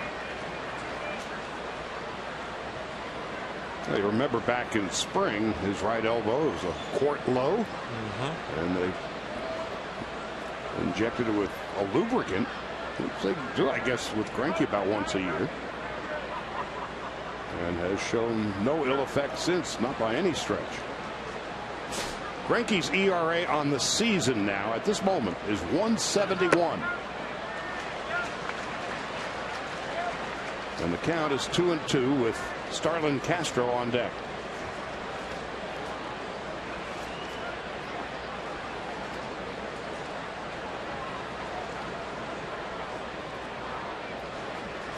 Mike Baxter after that. The shift is on as Montero takes outside. That works the count full.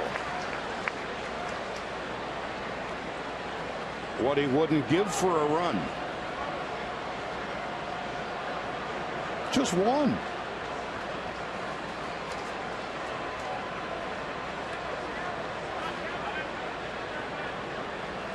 Montero 9 home runs, 25 runs batted in. The runner goes, swung on and missed, strike 3. And with the shift, nobody covering. Dodgers think there's 3 outs. No, I think that they just know that that's what happens with the shift. I mean, it's so tough because a guy's swinging, you have to stay there. You can't necessarily just move normally. When a guy's stealing, who's covering the bag? Montero's there, and you see Grandal. Good thing Grandal was able to recognize no one is there and hold up on that. And now they're going, okay, now who has third? Because everybody's on the right side.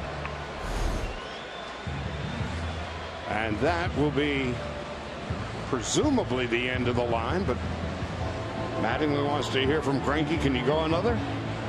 Okay. And so he will.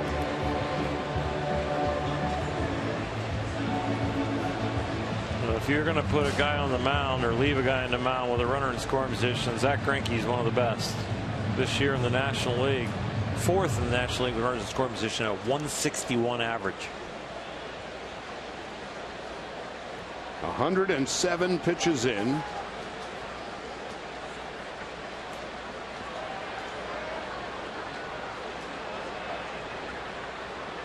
He's only had 1 game this season where he has thrown more.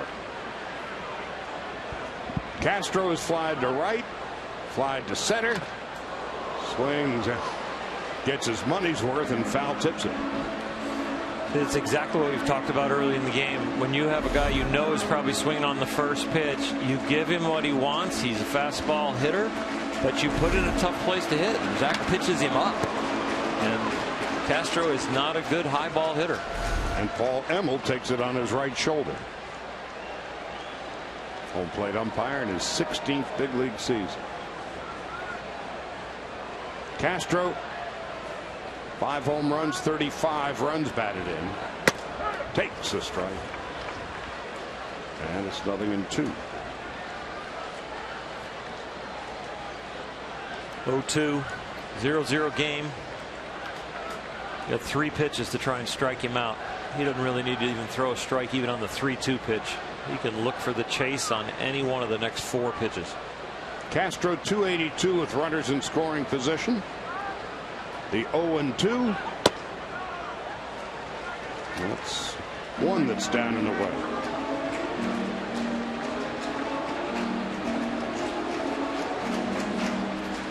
Look like a strike, end up a ball, or look like a pitch he likes and end up a ball. And I think the high fastball around his neck right down the middle might get him to swing at.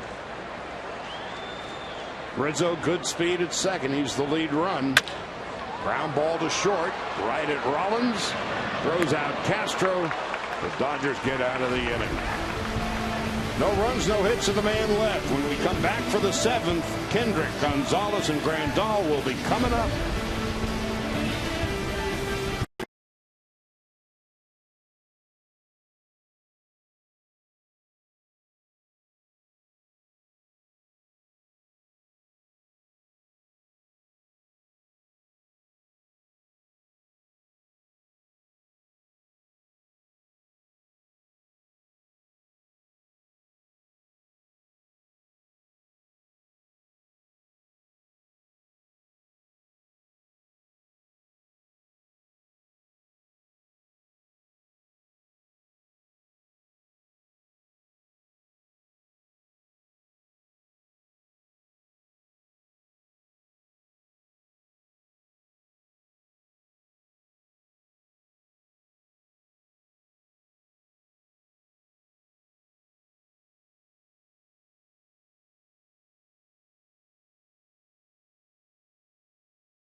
Celebrate the all-time Dodger leader in stolen bases, Maury Wills. The first 40,000 fans in attendance will receive a Maury Wills bobblehead presented by New Balance. For more information, go to Dodgers.com/promotions.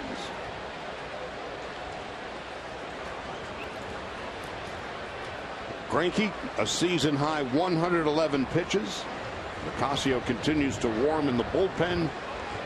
Probably the end of the line. So if Greinke's finally going to end that streak of 8 consecutive games without a start or without a win, Dodgers need to score a run now.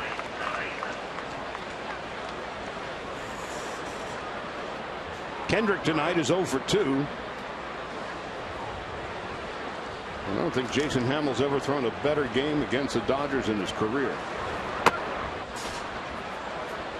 I think you're exactly right, Charlie. He's done a nice job with his fastball, the breaking ball. He's used it behind in the count. He's had his chase when he's ahead in the count. Gonzalez on deck. Kendrick is down on strikes. 5th strikeout of the game. Hamill coming in 2-5 and an ERA of 5.5 against the Dodgers. You talk about the pitch count between Hamill and Greinke. You know, Hamill at 82 pitches right now. A lot of it has to do with he's only gone to 3 ball in the count on only 3 times tonight. So he's been very efficient. 2 base runners for the Dodgers all night. An excuse me check swing by Gonzalez. Justin Turner so far off this evening. Honeycutt talking with Greinke. Nicasio continues to warm in the pen, and Gonzalez with a half-hearted swing, and it's 0-2.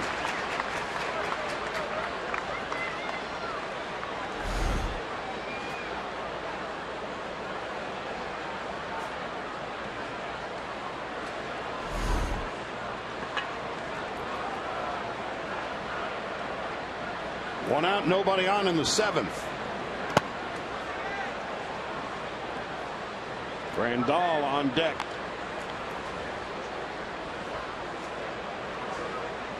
As an offensive player, Nomar, do you know the problems you've had producing for Zach Greinke? Oh yeah.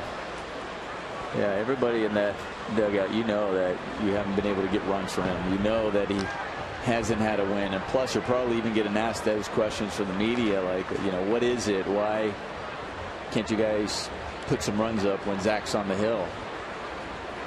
So you're very aware of it, and you know going out, so at times you sometimes press because you want to give him those run support because he's throwing so well. Comebacker. It pays to be 6-5. That's what it's looked like to me in these last 2 batters. The way I asked the question, because it looked like Adrian and Howie are both cheating to try and hit a home run for him to get it done in this inning exactly now, instead of hitting for the situation, just trying to get on base. Both of them looked like they were cheating early for something on the inner half, and both of them such professional hitters. You don't see them come out of their game very often, and they both made some pretty weak swings. And they're almost like swings like it's an extra inning game where you're going, okay, it's tied, and one swing could change this game. Yasmani Grandal is 0 for 2. Yeah, you don't see that action out of either one of those 2 guys where they're chasing stuff away and low and starting early. They're both looking for hard inner half pitches.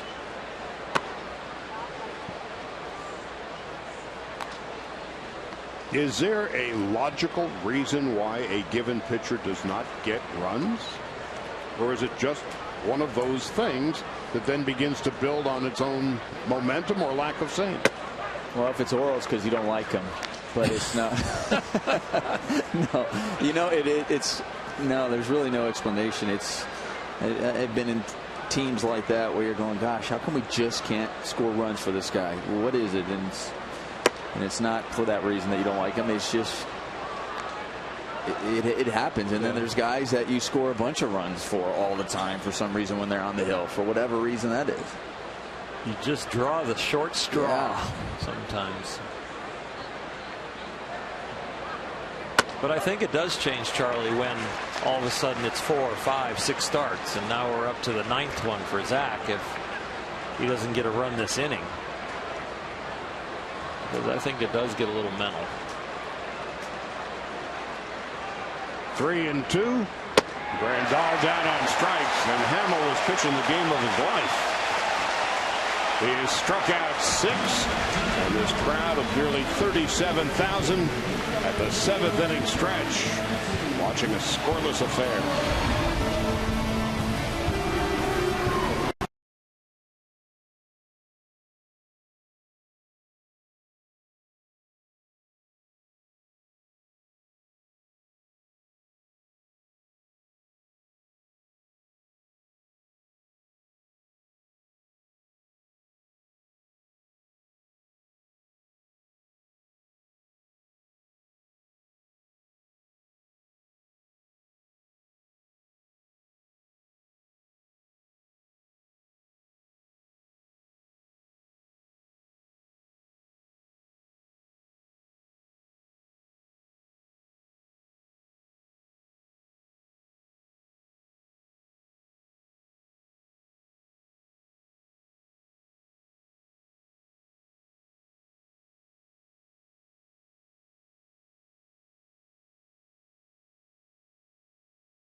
The other side of the 7th inning stretch. No runs and 2 hits for the Dodgers. No runs and 3 hits for the Cubs. Zach Greinke's night is done. Juan Nicasio's night is just beginning. His last outing on Friday against the Giants. 2 strikeouts and a walk in 2 innings of work. He has tossed scoreless relief in 17 of his 21 appearances out of the bullpen. And that is what he's going to need to do, as the Dodgers and Cubs are scoreless as we go to the bottom of the 7th, and the one-time Dodger Mike Baxter takes outside, 1 ball, no strikes.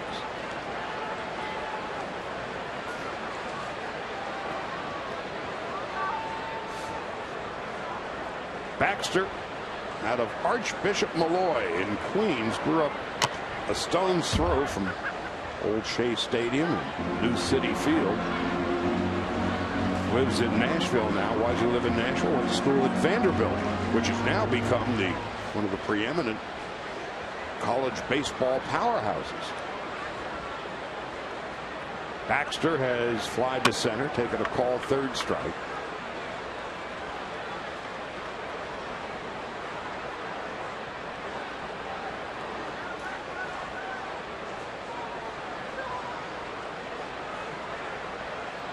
Nicasio's 23rd appearance. Gets a call, 3rd strike to begin the bottom of the 7th. The outside corner for Paul Emmel, the left-handed hitters, has been kind of wide, and by this point in the game you almost have to know that he's calling that pitch and protect with 2 strikes. Nicasio does a nice job getting it in the area and getting the call. Well, it's always important, obviously, to get that first batter out, but especially late in games, and really especially in a scoreless game. Now Matt Caesar. And it's 0-1. Caesar's popped to second and flied to center.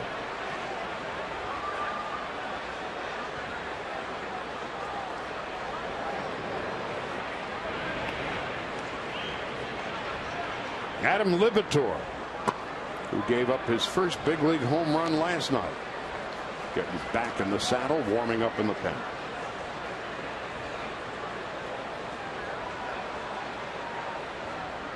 Probably for Chris Coghlan. We got Jason Hamill, who's going to bat for himself, right-handed hitter on deck. Addison Russell, right-handed hitter, and then Coghlan, the left-handed hitter. And Hamill, oh, by the way, is a pretty good hitter to boot.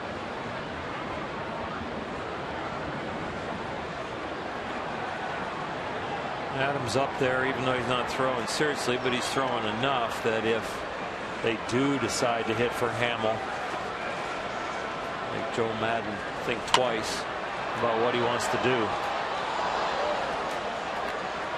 Probably not likely to pinch hit for him for a couple of reasons. One, he's been pitching great.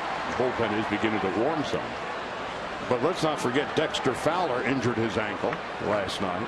So you're looking at Denorfia, Rose, and Jonathan Herrera as pinch hitters. So we'll see.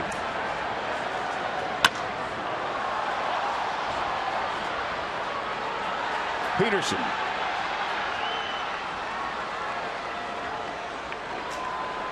And Hamill will bat for himself. Although the Cubs do have bullpen activity now.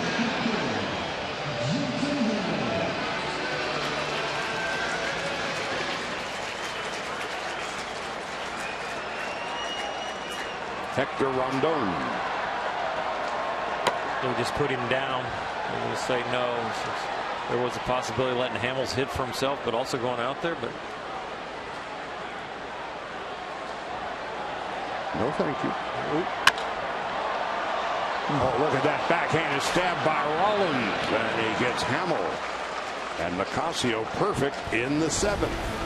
Jimmy Rollins with a short hop backhand stab. In the 8th, the Dodgers will have Ethier, Callaspo, and Rollins coming up.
Ball on Sportsnet LA is brought to you by Nissan. Get to Nissan's ride of your life for exciting performance and surprising offers. Shop at ChooseNissan.com. And by CDW. People who get it. Well, here's Jason Hamill. If he's pitched a better game in his life, don't know when. Dodgers have 2 hits. It was a leadoff double for Callaspo in the 3rd, and he was left out to strand and got nowhere.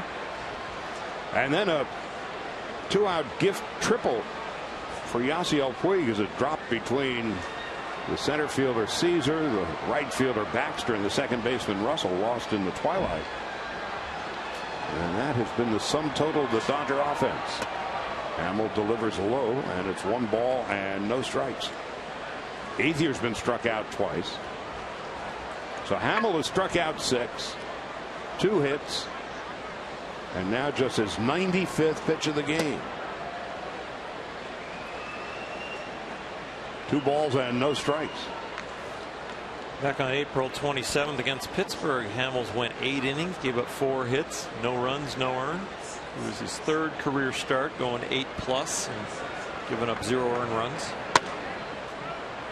We don't want him to finish this inning and match those stats, but if he does, it'd be the 4th time in his career. I think this may be the first 3-ball count of the night.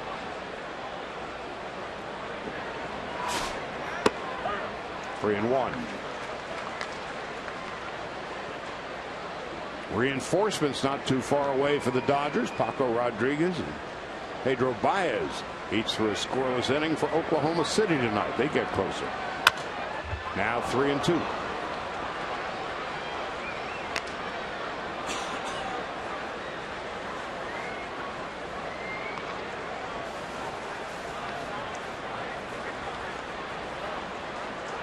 Ethier, 9 home runs, 27 runs batted in.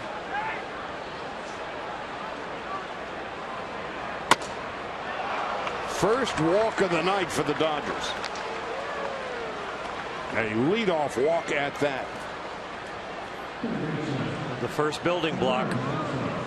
We had the leadoff double and then moved Callaspo from there in 1 inning.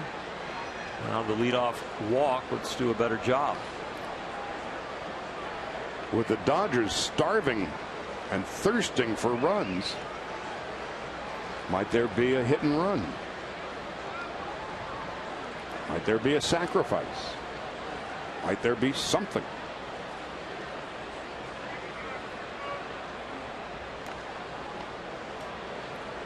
They are creeping into 3rd with Chris Bryant, and the way Callaspo has been approaching Hamels, he's been wearing out the left field side of the diamond.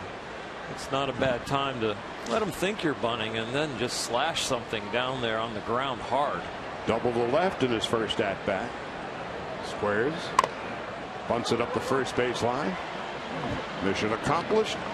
The Dodgers have a runner in scoring position with 1 out in the 8th. It's a good job by Callaspo, because that wasn't an easy ball to bunt, especially if you mentioned about the third baseman crashing down. A lot of times it's easier to bunt it that way when you're batting from the left side, and that ball was coming in on him. And he gets the bat out in front and bunts it perfectly. So now here's Rollins, and the Cubs put the shift on for him. Jimmy has popped to 3rd, bounced to short, scoreless. 1 out, 1 on, top of the 8th. No runs, 3 hits for the Cubs. No runs, 2 hits for the Dodgers. Justin Turner in the on deck circle to pinch hit for Nicasio, who did his job. As Adam Libator continues to warm in the Dodger pen. Rollins rolls it to 1st. Rizzo with the flip to Hamill. Ethier now 90 feet from home. And here's Turner.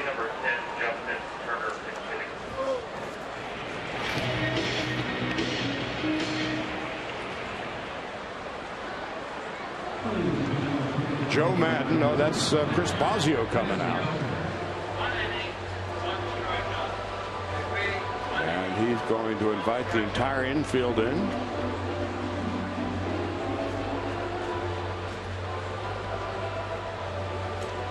Chris Bosio going over Justin Turner as a hitter since he wasn't in the starting lineup.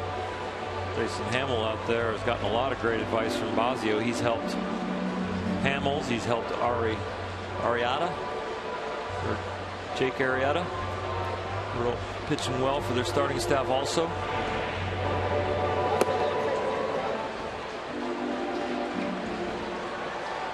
Rondon and Russell down in the Cub bullpen. And Justin Turner hitting just .359 in the month of June. Since joining the Dodgers in 2014, he's hitting .335. It's the highest batting average of anybody with 350 plate appearances.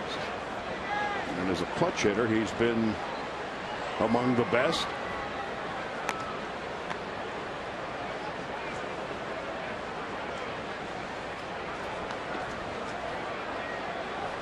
This year, .349. So this is the guy the Dodgers want up. 2 out. Ethier at third. The 1-0.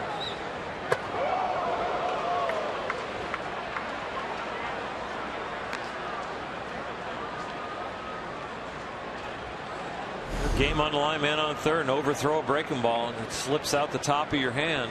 You go to throw it too hard. And you have to remind yourself as a hitter when the ball's going like that to get that bat down. Worst thing is when they throw a ball like that and hit your bat for a foul ball. 2 balls, no strikes. 3 balls and no strikes. Yasiel Puig is on deck. The lefty Russell, the righty Rondon. Puig is 1 for 3. Scoreless with 2 out in the top of the 8th. 3-1 to Justin Turner. Hamill with a little block, mental block right now, trying to get his breaking ball down in the dirt. With that man on third, he's hung them all. His 107th pitch of the game. First and third and 2 out. And that'll be the end of the line for Hamill. Angry with himself. Madden has no choice but to bring in the right-hander, Hector Rondon. So for Hamill, brilliant tonight. Exit stage left. First and third, 2 out, 8th inning. Puig coming up, and we are scoreless.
Stay with your starter who's been great, maybe pitching the game of his life on fumes, or do you bring in somebody to finish up the 8th inning in the person of Hector Rondon, who had been the closer and now is their 8th inning guy? Rendon has converted 12 of 15 save opportunities, but really on the brink of losing his job as a closer. Last night they saw Jason Mott on the mound for the Cubs in a closing situation. You leave well enough alone, or do you make the big switch? Madden has elected to go with Rondon. Puig into short center field. Sprinting in is the left fielder Coughlin to make the catch to win the inning.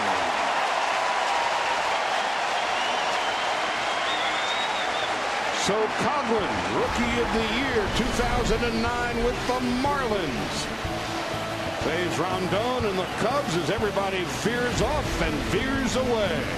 Yasiel Puig, not tonight.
In true HD on over 400 mobile and connected devices with MLB.TV Premium.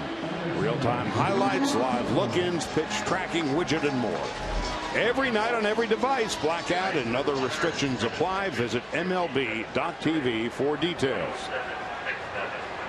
Adam Libator now on in relief. 2/3 of an inning last night. Gave up a home run to Chris Bryant.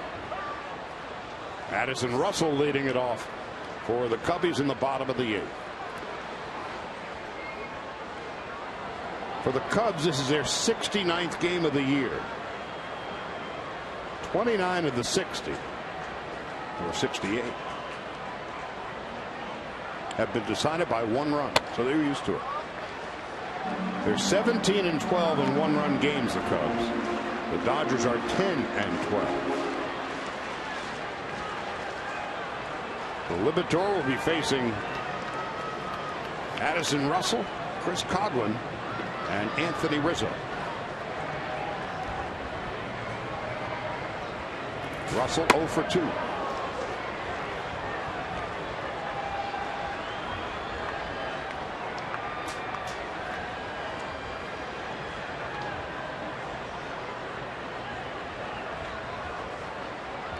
Yimi Garcia has begun to work in the bullpen. And this is game 2 of a 10-game road trip. And game 26 of 34 in 34 days.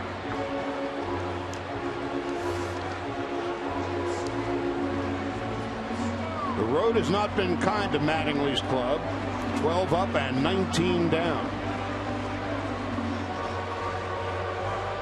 They're averaging about 1 run per game less on the road than they are at home. Iaspo, Rollins, Kendrick, and Gonzalez in the infield. Puig, Peterson, Ethier, and the outfield, and here's Grandal.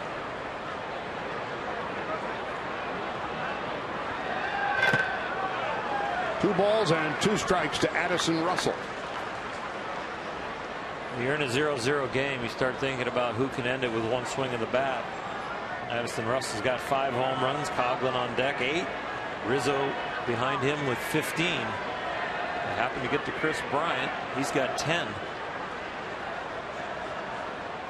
Now the 2-2. Big first out of the bottom of the 8th.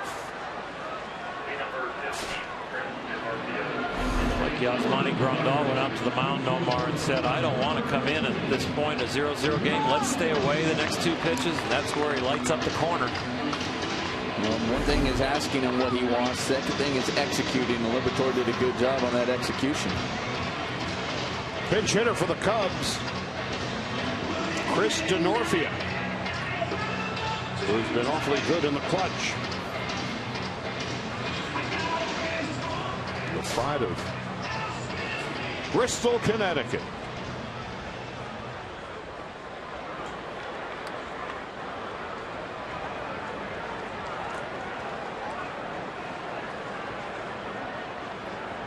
Coughlin was 1 for 3. This is a lefty-righty switch for Madden. And DeNorfia takes a strike. It's 0-1.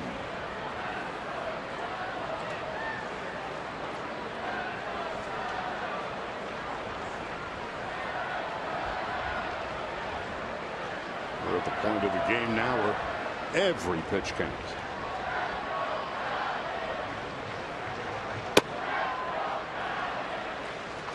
One and one to DeNorfia.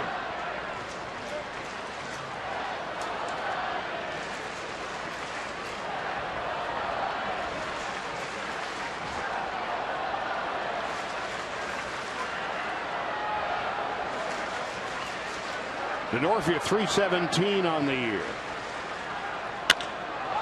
Into center. Peterson is there. He sprinted all the way back, but as you watch the play unfold, there was never any doubt he was going to get it.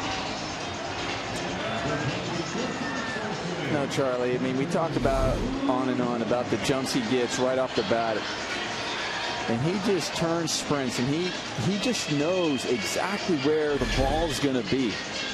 You know, he glances it, he judges it, he's already moving, and then he turns away from the ball and sprints to that point, and then refocuses it and makes it look so easy.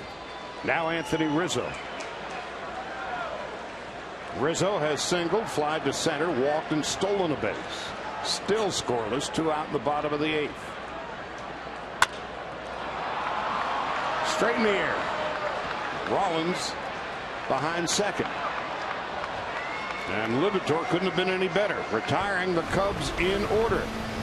In the 9th, the Dodgers will be sending up Jock Peterson, Howie Kendrick, and Adrian Gonzalez.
Clayton Kershaw reunites with high school friends during the series against the Rangers.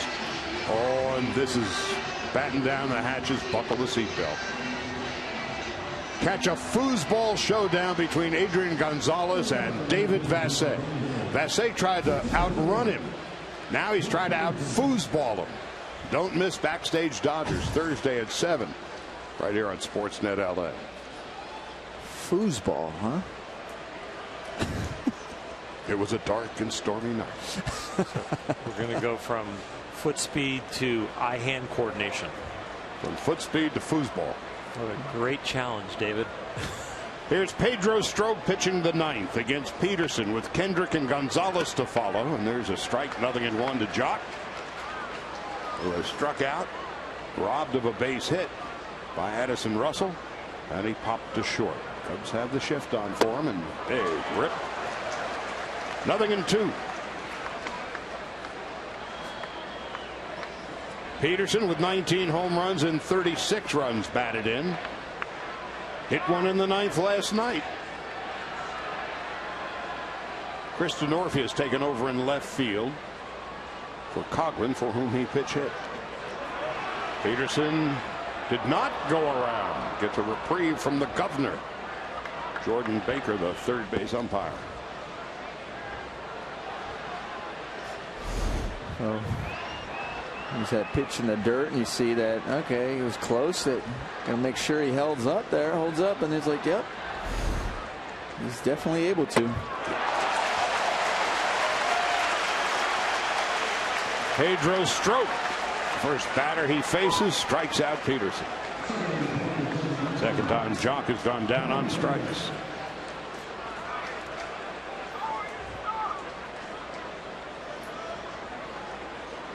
Now Howie Kendrick, hitless in 3 at-bats.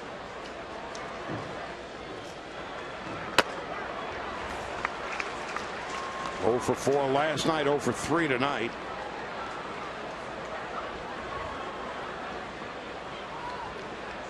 One for his last 11. Little comebacker. This is going to be trouble. Castro flips. Out. Rizzo manages to keep his foot on the bag.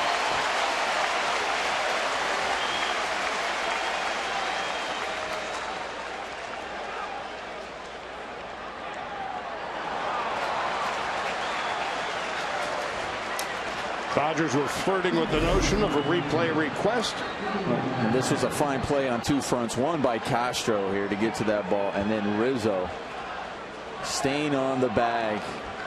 And it looks like he definitely keeps it on right there. Has the ball in the glove, keeps it on easily.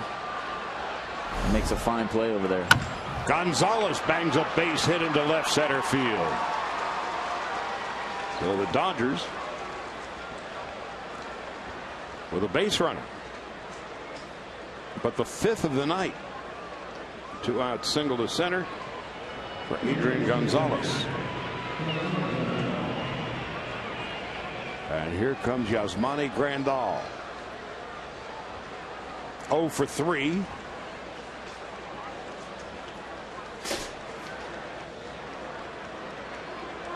Grandal 10 home runs in the dirt. Gets past Montero. And now Gonzalez not fleet of foot, realizing it didn't go far enough. Takes a conservative route. Great look by Adrian. You look at the ball get away, but Adrian's second look, he keeps his eye on the ball to make sure how far it gets away. See, that second look is the thing that kept him from running into an out.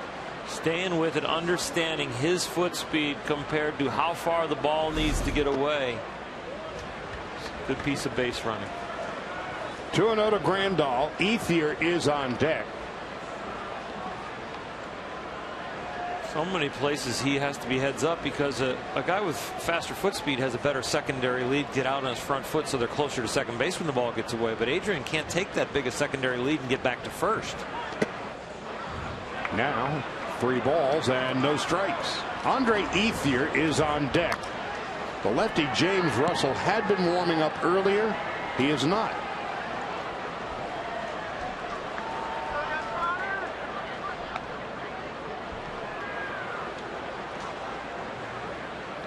Nobody is.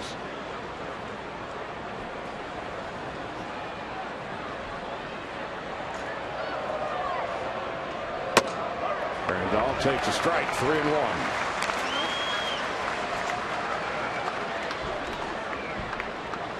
Yimi Garcia is up, and so is Kenley Jansen. Jansen would come in if the Dodgers can play to run here in the ninth. Outside, ball 4.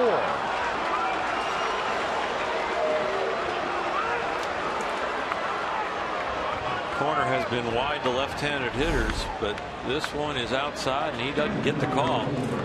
Osmani gets it. Chris Bosio is going to come out. Talk with Stroke and everybody else in the infield. And Ethier tonight struck out twice and walked once against Jason Hamill. Both starters were brilliant tonight. Hamill, no runs and 2 hits in 7 2/3. Greinke, no runs, 3 hits in 6 innings. And for Greinke, someone else is new, got no runs to work with, and will have no decision yet again. It will have been 9 starts since Greinke last won a game. So here's Ethier.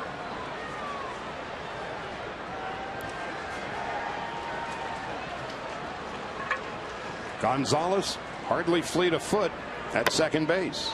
And Stroke misses outside. Yeah, you think about pinch runner, but they've already used Justin Turner. Scott Van Slyke's on the bench. Kiki Hernandez, Alex Guerrero, and A.J. Ellis they won't use. And with 2 outs on the swing, especially with 2 strikes, Adrian should get a pretty good jump.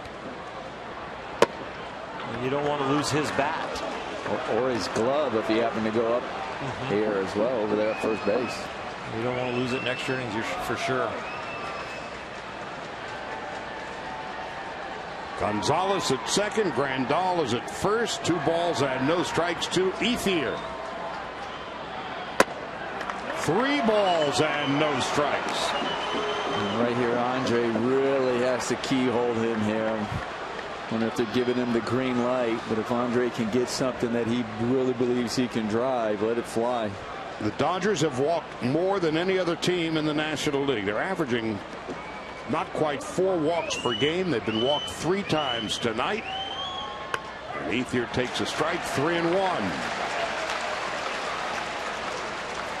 The way he's pitching him with the tail on his fastball, I give him the inner half, and I got to look for something out over the plate if I'm Andre.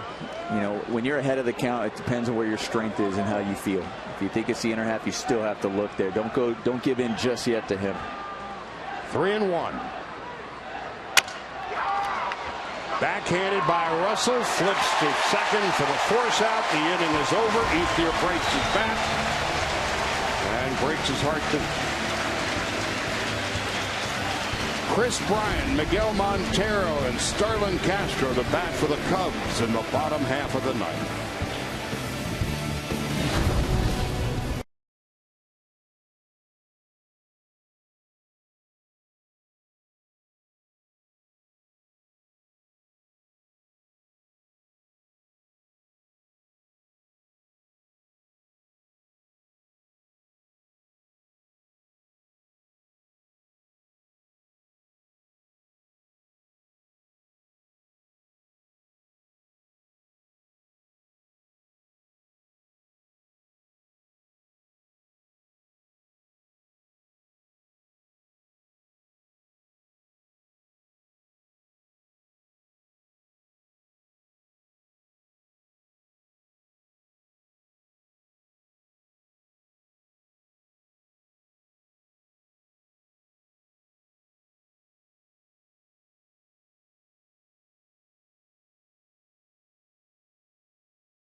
Ninth inning. And he'll be facing the teeth of the Cubs order. Kris Bryant, Miguel Montero, and Starlin Castro in his 34th appearance. The big blemish on his mark, the 5 home runs he has surrendered.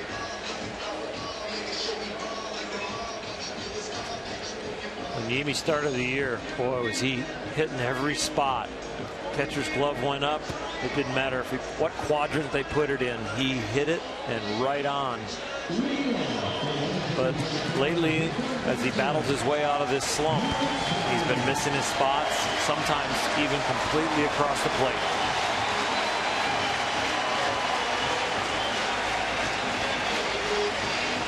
Well, as he begins the 9th inning, there's a statistical note. He has faced 31 batters at first batter. Only 5 of them have hits. And here is Bryant, 0 for 2 and a walk.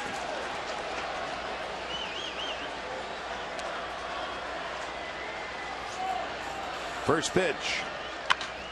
Popped up. Eventually it's going to come down into the glove of Jimmy Rollins. Is that Kendrick on the other side? It was. That's Howie Kendrick. Those shifts. On the bench, somebody was yelling at Bryant, home run in a test tube, take a seat. You never heard that one, no? I haven't. Those high pop-ups. Home run in a silo. That too, I've heard.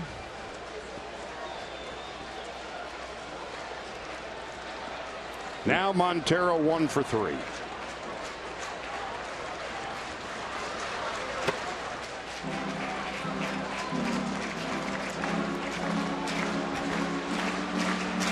Montero flied to right, single to right, and struck out swinging. Scoreless, 1 out, bottom of the 9th. The shift is on for Montero.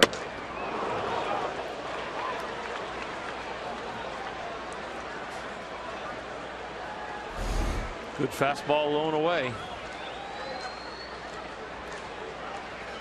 Pretty good uppercut right there, no? Oh, he was just looking to hit it out of the ballpark. He was trying to end the game with 1 swing. Starlin Castro on deck. And it's 2-1.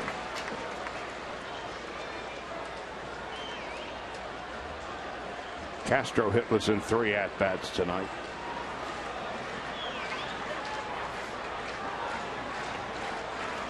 Each team with 3 hits.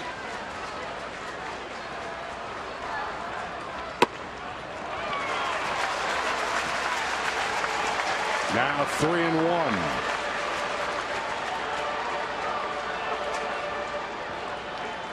You might see that same type of swing he had before again. Counts in his favor. 9 home runs for Montero on the year. He was looking for his 10th.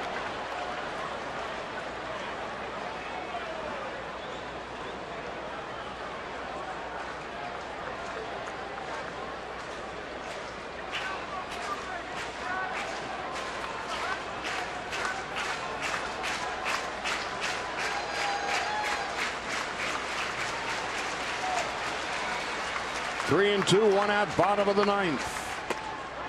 Call strike 3. Montero about ready to flip the bat away until it was struck out by Paul Emmel, the home plate umpire. Another real good fastball away. This one doesn't get a swing, but it does get a strike call.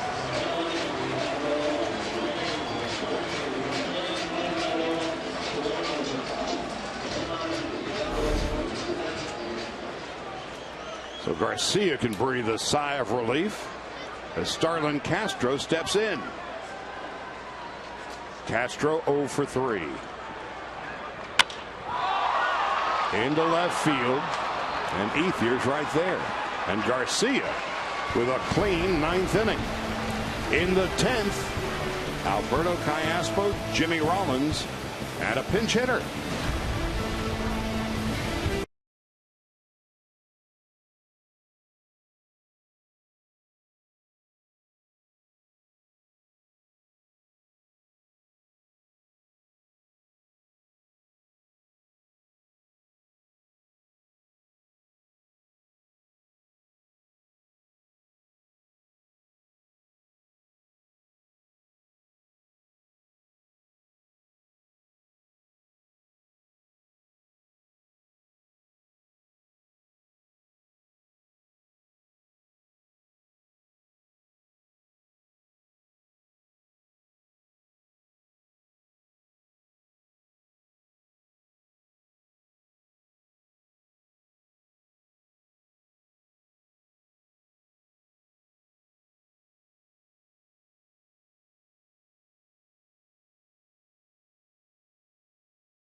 To the 10th inning.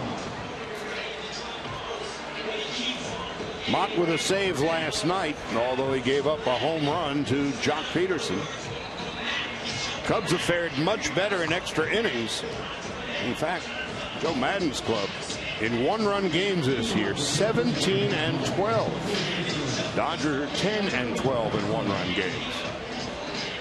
And here is Mott, the former Cardinal, who has become their closer for the time being.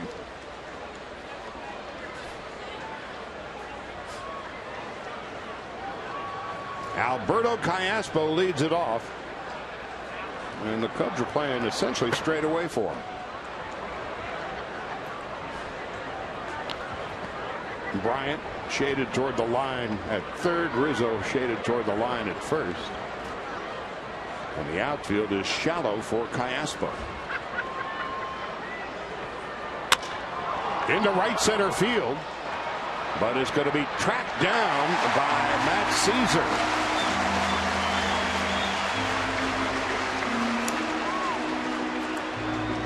That's the first out of the 10th.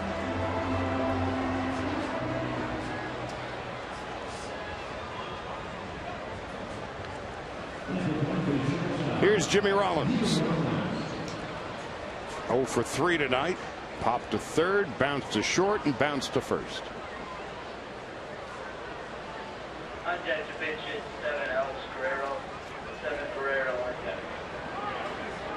So as you can hear from the antiquated press box PA, Alex Guerrero is going to pinch hit.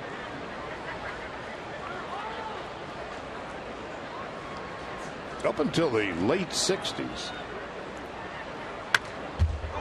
they had a public address announcer who would give the lineups with a megaphone behind home plate every day. His name was Pat Piper. Get your scorecards and pencils ready, and he would run them down. The guy in the press box PA sounds like Pat Piper. Were you actually here to witness that? Mm-hmm.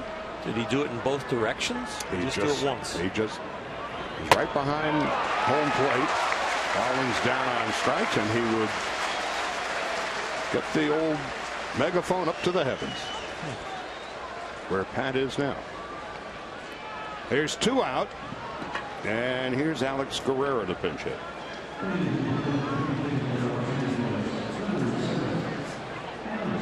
First time I saw it was a little bit disarming. It was like The Natural, only 30 years before The Natural was made, 25, whatever it was. So there's 2 out, and here's Guerrero. He's been a terrific pinch hitter for the Dodgers tonight. For all year as he's pinch hitting now, and it's 1 ball, no strikes. Gets out of the way that 97-mile-an-hour incomer. Let's see what he's done in the clutch. Joel Peralta fresh off the disabled list. Will pitch in the bottom of the 10th. Dodgers go in order in the top half. Peralta will face Baxter, Caesar, and a pinch hitter.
On in relief. Just reinstated from the DL yesterday, missing 53 games. His right shoulder was barking at him.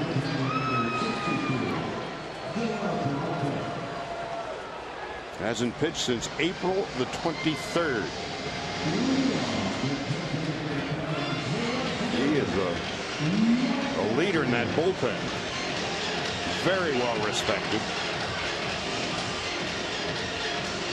It's one thing to hear advice from a coach. It's another thing to hear from an active player. And the veteran players that have been around, sometimes the advice is followed a lot quicker by the younger guys. It could be the same exact words, but coming from somebody who's actively doing it alongside you, more impactful. Been there doing it. So here's Baxter out of Vanderbilt. And Peralta's first pitch in a couple of months is lined into right field for a base hit. So Baxter is aboard. He is the winning run. Not a bad pitch selection. You got a guy who struck out twice, and a lot of times those guys don't want to get to a 2-strike count because they don't want to be embarrassed to strike out a third time, so they're swinging early. Off-speed pitch had him out in front, just found some grass.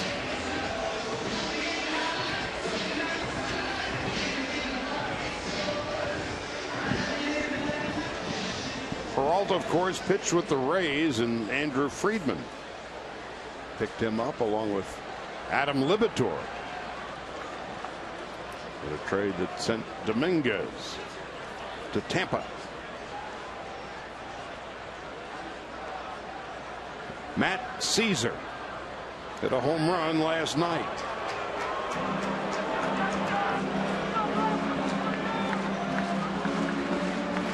So it looks like Joe Madden's going to have Caesar sacrifice. He's got Dexter Fowler to pinch hit in the on-deck circle. And then he takes high and outside, 1 ball, no strikes. So perhaps a little bit of deception from Caesar as he squared the bunt before the pitch was thrown.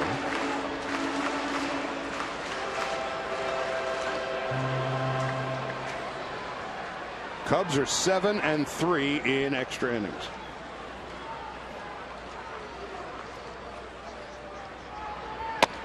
Caesar's not showing any sign of bunting, and Peralta falls behind 2-0.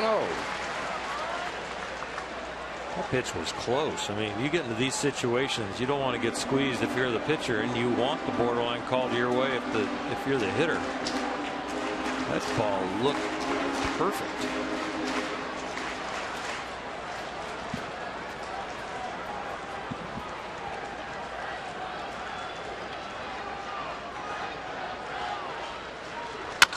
To third, backhanded stab. Castro can't make a play.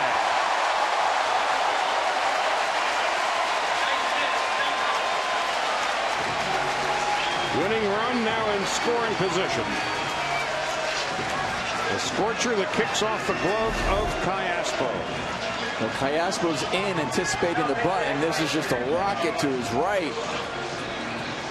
And he's unable to come up with it. He makes that play. It's a great play. And at times the third baseman, and you know you're in, you see that, but you're going, gosh, I got a glove on that. You tell yourself you believe you could have had that. So you know there's frustration over there by Castro, but still a tough play. And here's Dexter Fowler.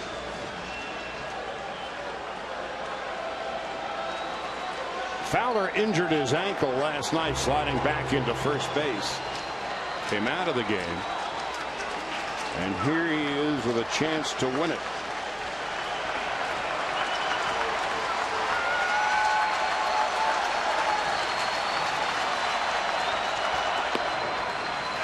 Not even thinking about sacrificing.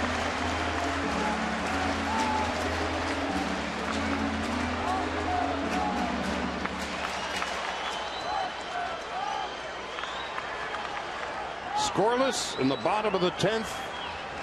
Winning run in scoring position and nobody out.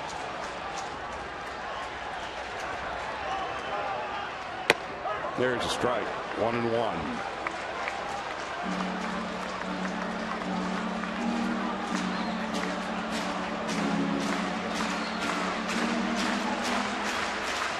Baxter above average speed.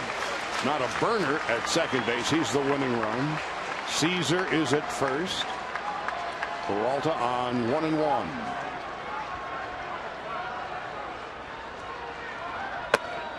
Did he go around? Nope.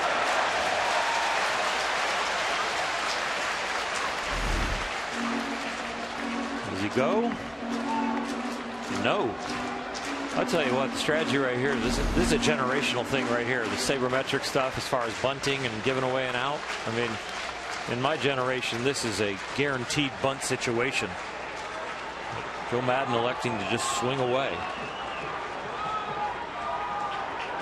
2 balls and a strike to Dexter Fowler from Joel Peralta. 2-2.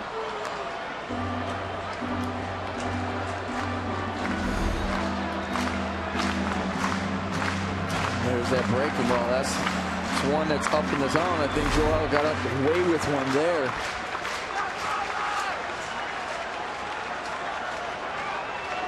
Cubs 7-3 in extra inning games. Dodgers 3-2. Cubs 17-12 in one-run games. The Dodgers 10-12. Peralta wanted a new set of signs, and now instead of the fingers, they'll have a conversation. That's J.P. Howell.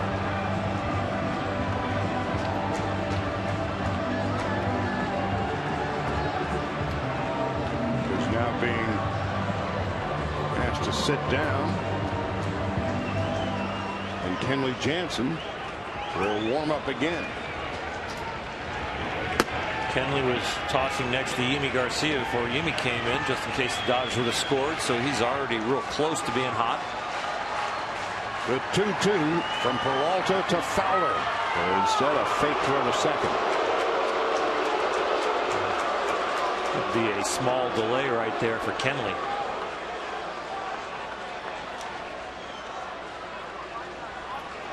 This is the second game of a 10-game road trip.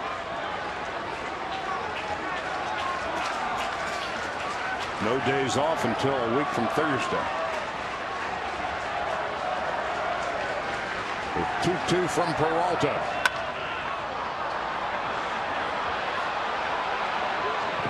Into the Cub bullpen.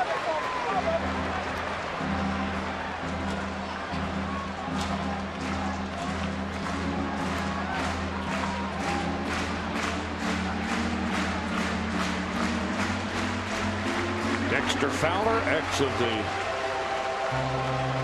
Rockies and Astros.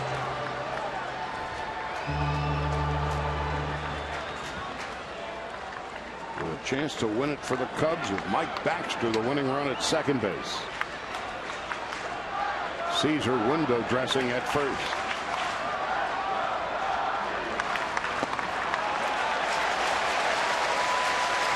Now it's 3-2. And Peralta's in quite a pickle. The runners, I don't think, will be going at all. But you need to throw a strike or throw something that looks like it's right down the middle to get the bat started and then breaking an awful lot. Nearly 37,000 Cub fans on their feet.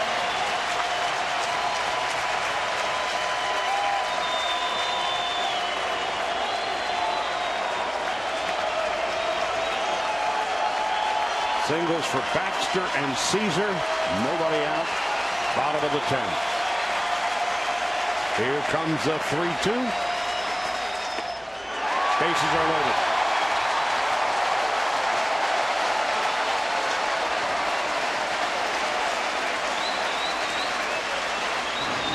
Joel missed with this one, and then bases loaded, no out, no.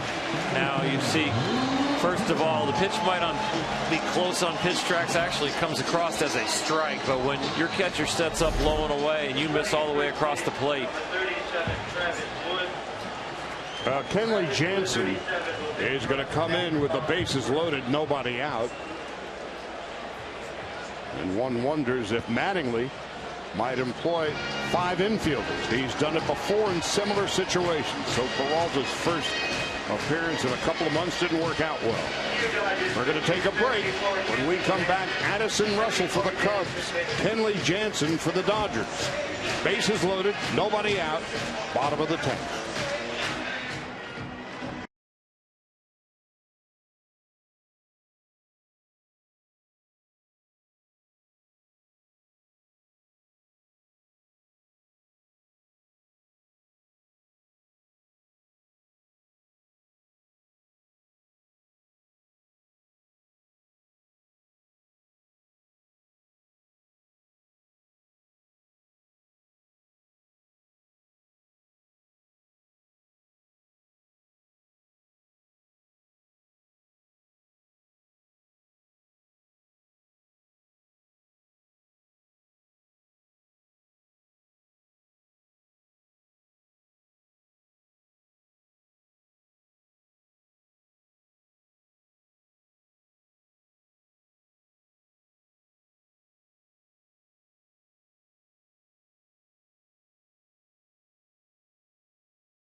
Bases are loaded, nobody out.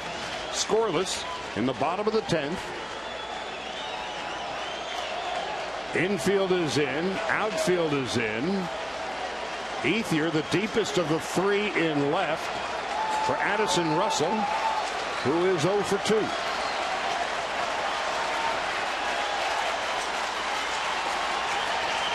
Jansen's first pitch of the 10th. 0-1. Russell tonight 0 for 3, lined to short and struck out twice. Chris DeNorfia on deck.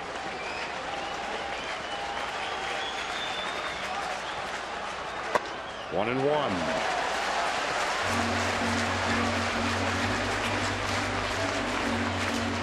Kenley's got some adrenaline rushing through his body. He's overthrown 2 cutters there. They've both ended up in decent places, but he's trying to go low and away to his normal spot for this cut fastball. Missed both of them. One inside, one up.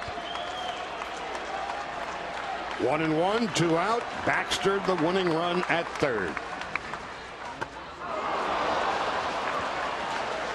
1 and 2. Old-fashioned hardball. A cutter at 92. DeNorfia and then Rizzo. Bases loaded, nobody out, bottom of the 10th.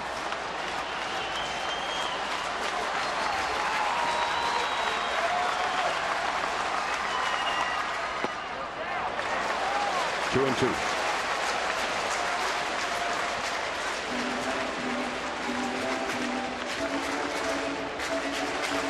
He'd spin him in the ground like a top if he could throw a slider that looks like it's right down the middle and then bounce it. But it's a tough pitch to pull the trigger on with bases loaded and the game on the line.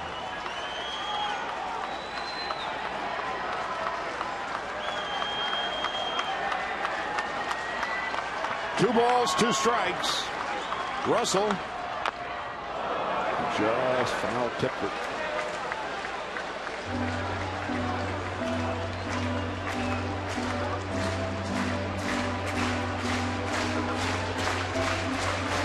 Jansen 22 strikeouts in 12 innings, no wild pitches, and hasn't walked anybody.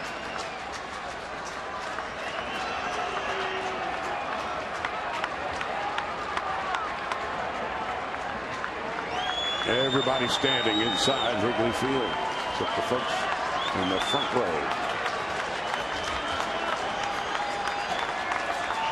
The 2-2 from Jansen to Russell. We'll do it again. It took him 3 tries at the signs from Yasmani to Kenley to get that pitch called, and I thought we might have a chance to see the breaking ball. I wonder if Yasmani was asking for it. He's probably thinking the same thing. Kenley's going to go now. I'm going to go with the trusted cutter. 2 balls, 2 strikes, and nobody out.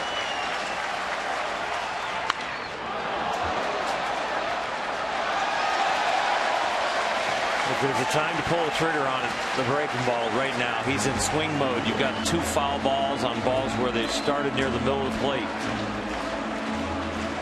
You can stay strength against strength, which Kenley has won that battle most of his career, or you can try and trick him. One more time on 2 and 2. And the 8th pitch of the at-bat. To first. Doubled by Gonzalez, but he still gets Baxter at the plate. Well, that's out number 1. How fast is the game moving for Adrian Gonzalez when that ball comes out of his glove, Nomar? Adrian Gonzalez does a good job staying with it, because you're thinking, all right, this is the play, I got to come home, and then the bobble. And then he goes over there, just here it is right there. Oh my goodness. Got to make sure now I got to really hurry it up to home plate. But still, in his mind, he knows it's a force out. I just have to get it there. Just make sure he can catch it. And he does. And now with 1 out, Mattingly comes in, and so does Andre Ethier from left field. Mentioned it earlier, on these occasions, not the least bit unusual for Mattingly to have 5 infielders.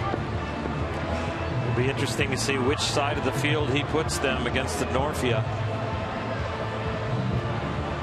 I'll tell you, DeNorfia, he's one of those hitters that scare you, because he's one that's just short to the ball. He makes contact, puts the ball in play.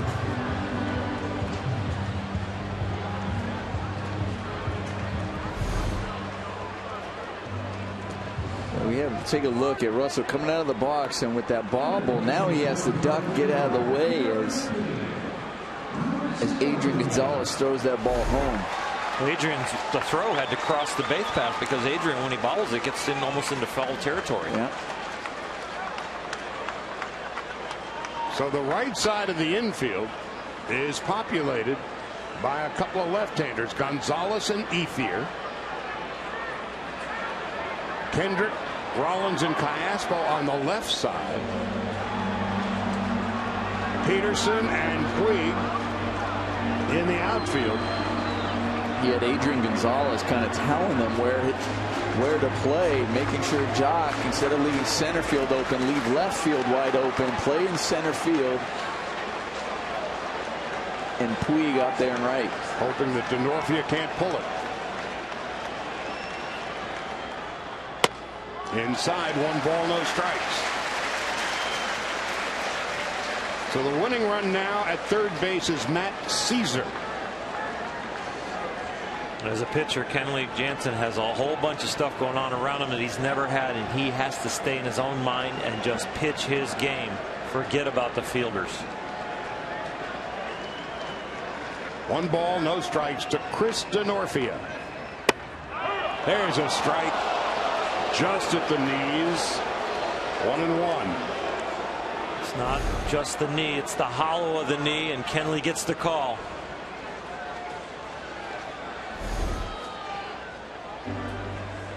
So now it's 1-1.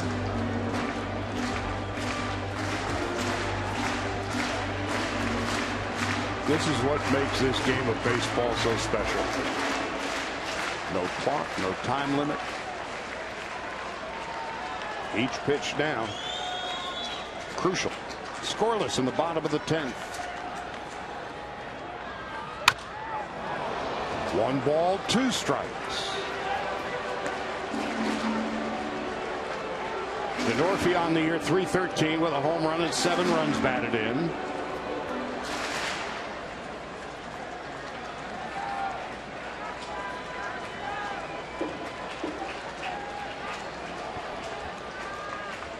Five for 15 with runners in scoring position. The 1-2 from Kenley Jansen. That's going to do it.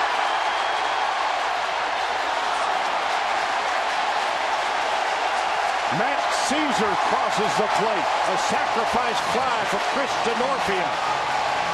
And the Cubs have shut out the Dodgers 1-0 in 10 innings. The Cubs win their 8th extra inning game of the season. And the Dodgers lose their 13th by 1 run. You've just seen the Lexus play of the game, and we're going to show it to you again. Denorfia with the fly ball to center, the sacrifice fly, and great Caesar's ghost, Matt Caesar, scores the game-winning run. So the Cubbies win it in 10, 1-0. 1 run, 5 hits, Dodgers, no runs, and 3. That's going to do it from Chicago. For Alana Rizzo, Nomar Garciaparra, Oral Hershiser, Charlie Steiner saying good night and goodbye. Talk to you again tomorrow. Time to send it now to Access Sportsnet Dodgers, brought to you by Nissan.